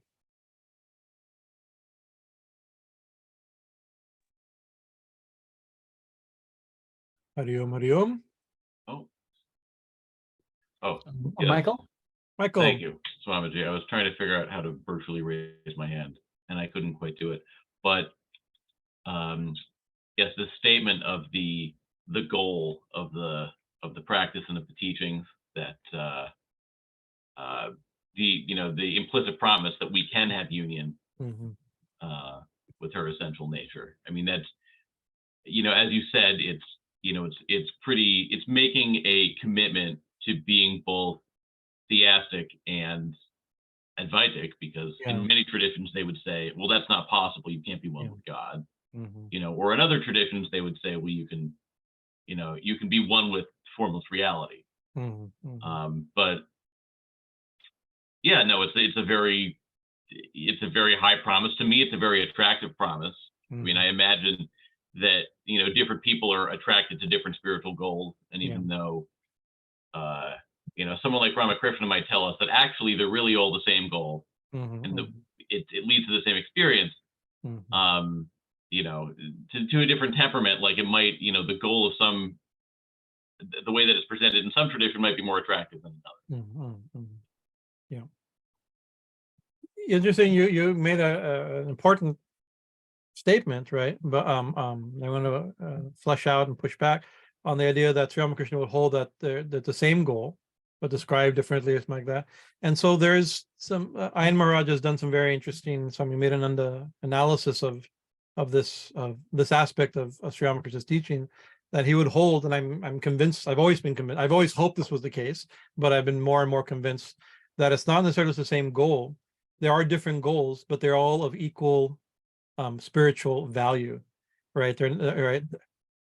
They're all of equal spiritual value. Oh, he calls it sociological value, right? They all that, like, Ma has, like in this text, this is a beautiful text example. Ma has two primary forms that she's revealing, as Brahman and as Bhuvaneshwari, right? And so those who want her as Brahman can realize her as Brahman. Those who want to worship her in Mani Dvipa as Bhuvaneshwari can worship her as Bhuvaneshwari. One's not higher than the other. They're the same person. They're the same thing, right? Kali, so it's the way Sri Ramakrishna worded that is that Kali and Brahman, right? Kali and Shakti, I mean Brahman and Shakti, Kali and Brahman, right? Are abed, non-different. They're the same thing, right? Not to and so God's infinite, and therefore the way and personal, impersonal, Brahman and Shakti, form and formless, immanent and transcendent, are not infinite. I just mentioned 6 limited mental categories. An infinite God has infinite categories, not 6 human limitation, philosophical abstractions, right? Unlimited. So what God is all of those things and much more, right? So Sri Ramakrishna say God is with form and formless, right? And something infinitely more, right? So his unique pastoral revelation, the way that he made everybody feel that not only that their goal was legitimate and their path legitimate, but that it is a supreme path. Every path is a supreme path, right? And and there's a refrain that we talked a few weeks ago from the Kalikastakam, beautiful refrain that it's repeated, what your nature is, O Kali, even the gods don't understand, right? Even the gods, and we could say gods, rishis, saints, nobody can understand what your real nature is. But Sri Ramakrishna also said that I don't need to understand. I don't need to know how much bottles of wine are in every bar or tavern. One bottle is enough to make me drunk, right? So my experience is sufficient unto me, right? So I think that's also a beautiful thing. Whatever the goal of our spiritual life, right? That is legitimate, and it's not necessarily, it doesn't have to be stacked, right? And as some people do, and another really interesting thing is not only does it have to be stacked, it's our goal now, right? As we move forward, our other tendencies will come, we'll learn more, other things, as we become purified, we liberate either we imbibe a spiritual tradition that gives parameters and guidance to our spiritual aspirations, or that's a legitimate and powerful thing to focus the mind, that begins to define our goal differently than we start. Or sometimes, and I think this is also a very valuable thing, is we begin to break free of the conditionings that have focused our brain, focused our mind, and to goals that we couldn't even imagine.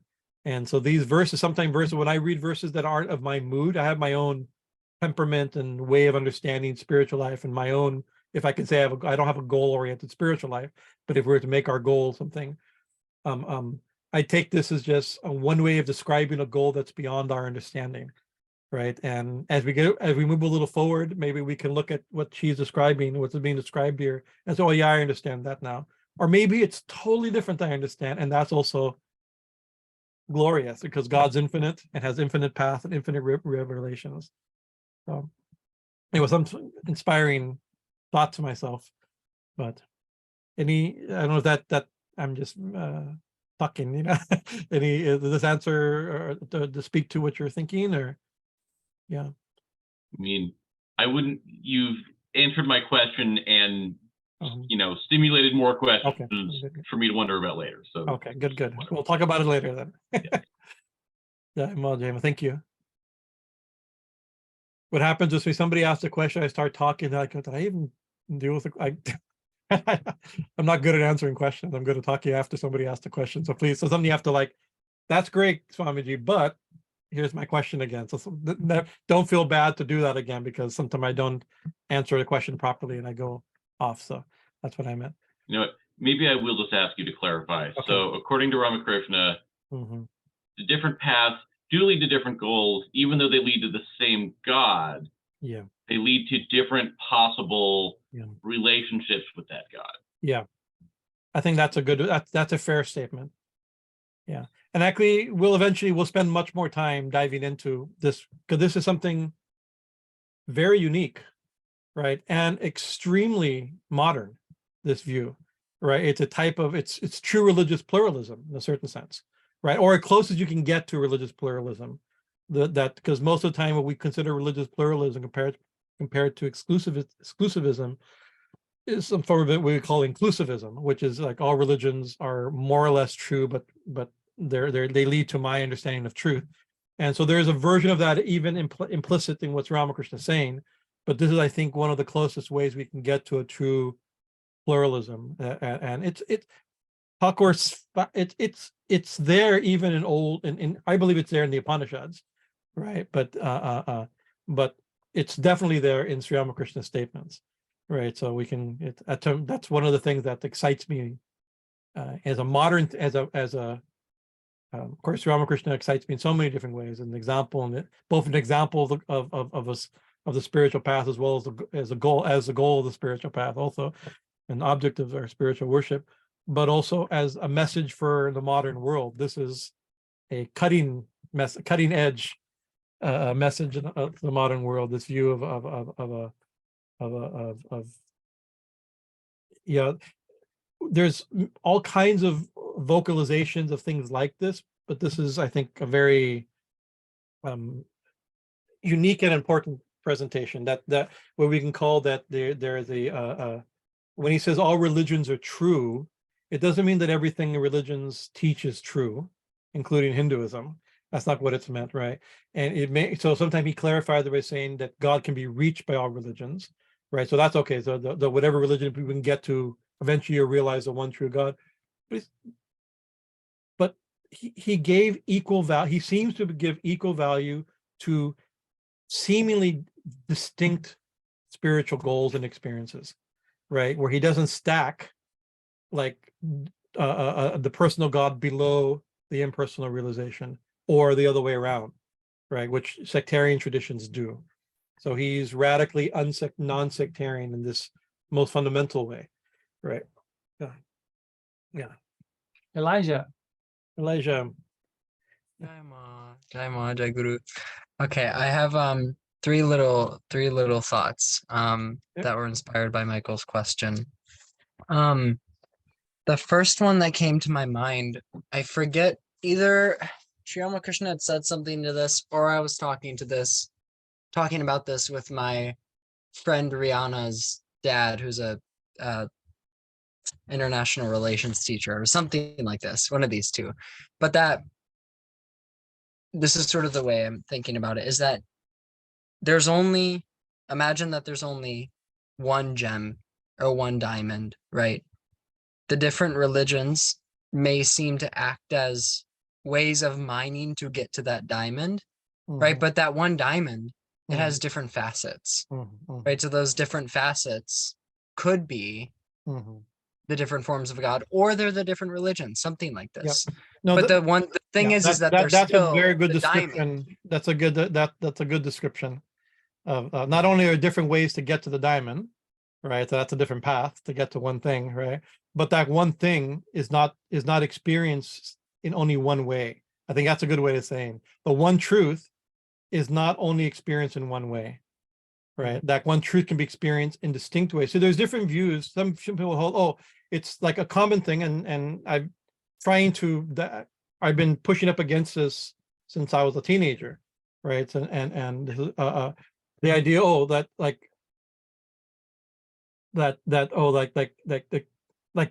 the like Alex Huxley in his version of perennial philosophy. He would present really that all the different mystics, we have this new non-distinct complicated category called mystics, right? Among all religions, they all have the same experience, right? But they describe it differently. That's one view of something like that, right? But that's actually ignoring their description and claiming you know what they've experienced without experiencing it, right? And then you both describing what they've experienced without experiencing it and denying their own description. We should trust if mystics are some sort of evidence of the spiritual reality, which is one view, right? We should also take their statements seriously, and it's like not saying, oh, that you really experienced this, but you're describing it this way due to cultural conditioning. Of course, there is cultural conditioning. That also happens, right? But we can experience, not necessarily that all mystics have the same experience, right?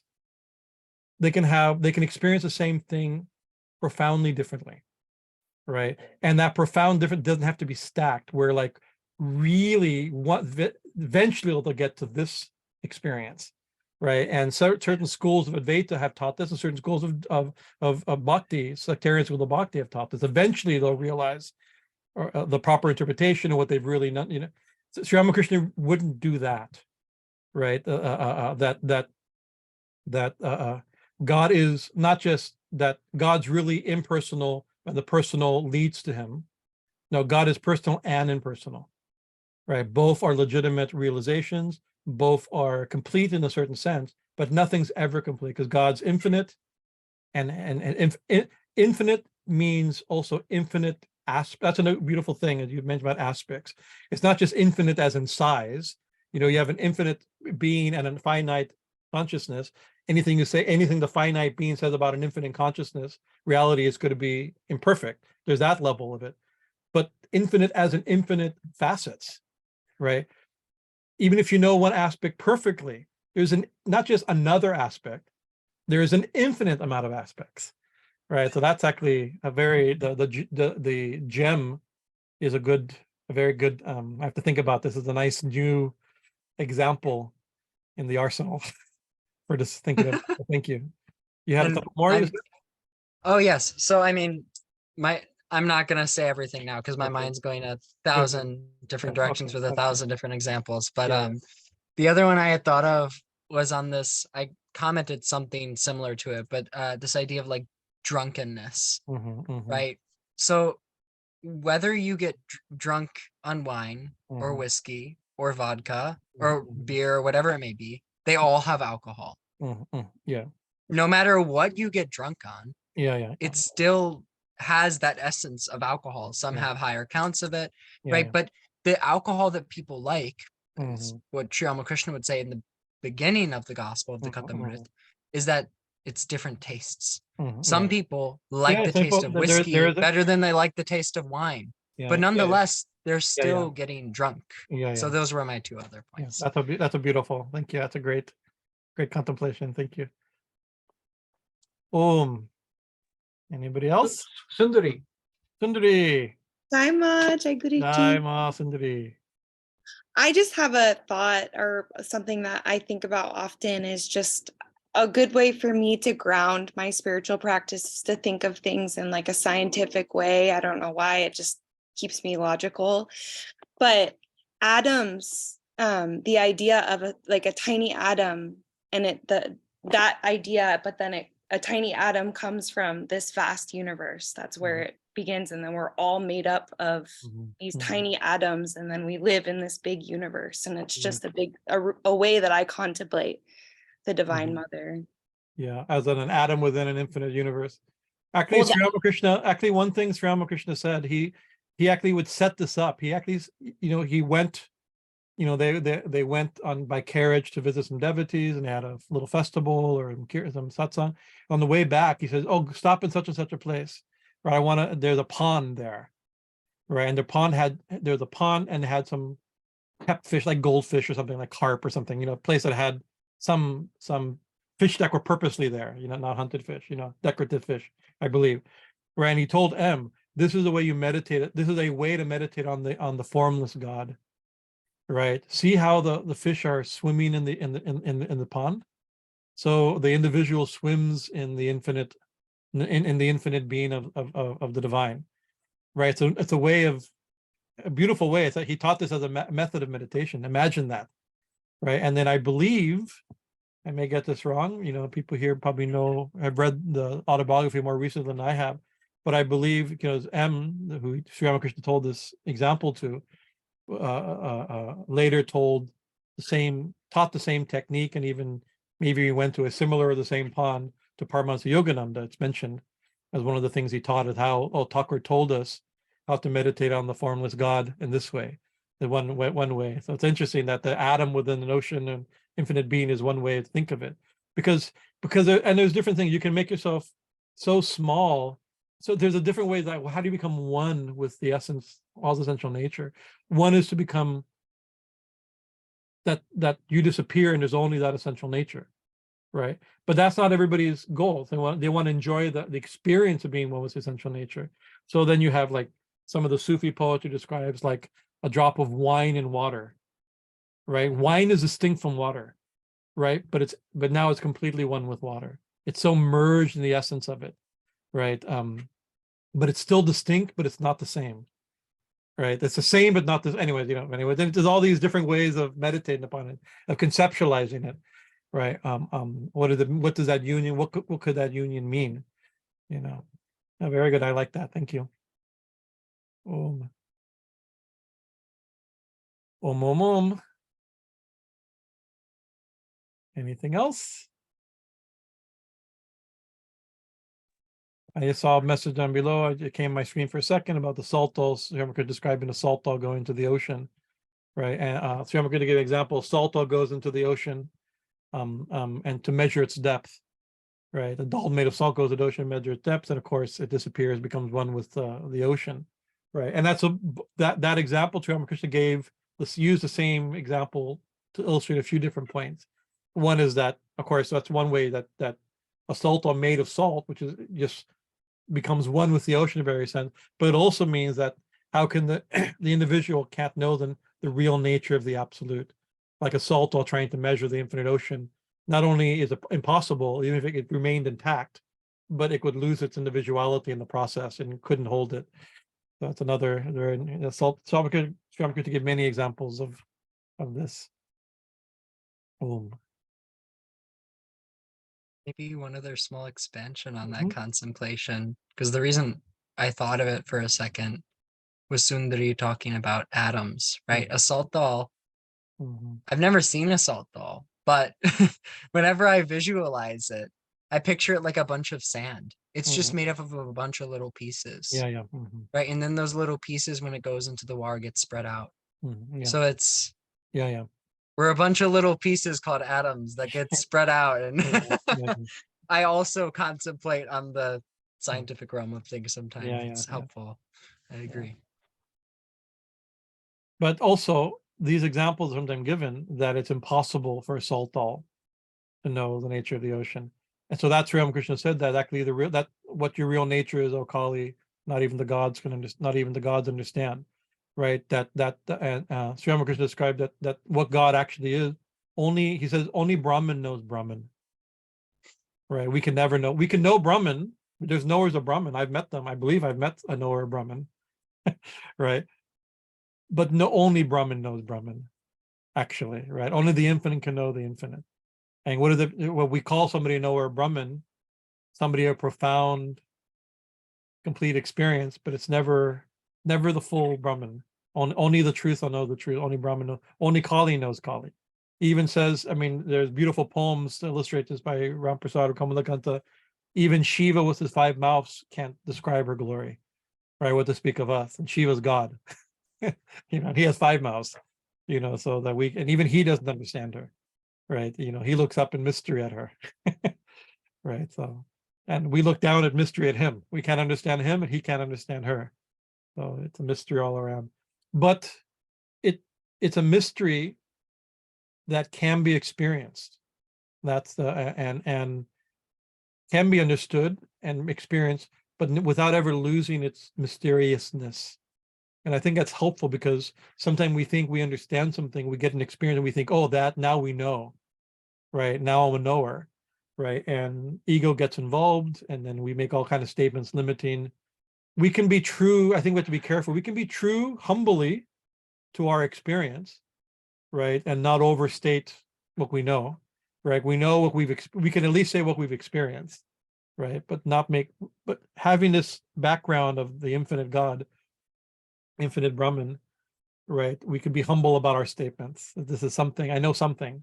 I think I know something. I hope I know something. I'm hoping to know something. It's even better. Safer place to be. Om. It is now 9:15. So we went way over, as we always go way over.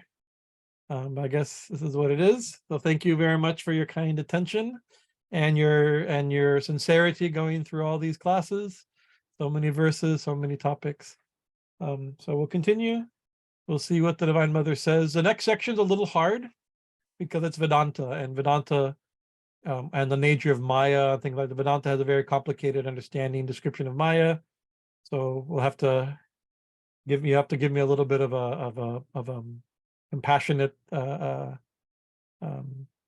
approach. I mean, give me a pass a little bit as I give it my best shot to describe something which I haven't recently spent a lot of time focused on. I did in my youth. So I have to refresh myself a little bit with knowledge of the classical argument for Maya in Advaita Vedanta and how that relates to the Devi. We'll talk about that next week or in the week after next. Next week, Amavasya. Following week, God willing, Mother willing, we'll do the class. All right, dear ones, good night, good night, good night. Hari Om Tat Sat. Atmaram, Jai Ma, Jai Ma. Where do we have? Atmaram, Jai Ma, Shamala, Jai Ma. Gavin, Jai Ma. Krishna Chaitala, Ran Mali, Jai Ma. Jai Ma Swamiji. All our favorite people. Good. Hari Om Tat Sat. Swamiji, any news on the next module? we're working on that. It's a little complicated what we're trying to do, but we will have something announcement on it shortly. Because of our trying to start trying to start the seminary during COVID, we've been continuously behind, so we have to go back and fix some things, right? But it will be good, and we'll have something in real time shortly, right? Most likely. Okay. That we're discussing where it's complicated to do, and so we're trying to figure out how to do it. But that's one of the reasons we've had these classes going. At least we have connections and study and discussion and satsang.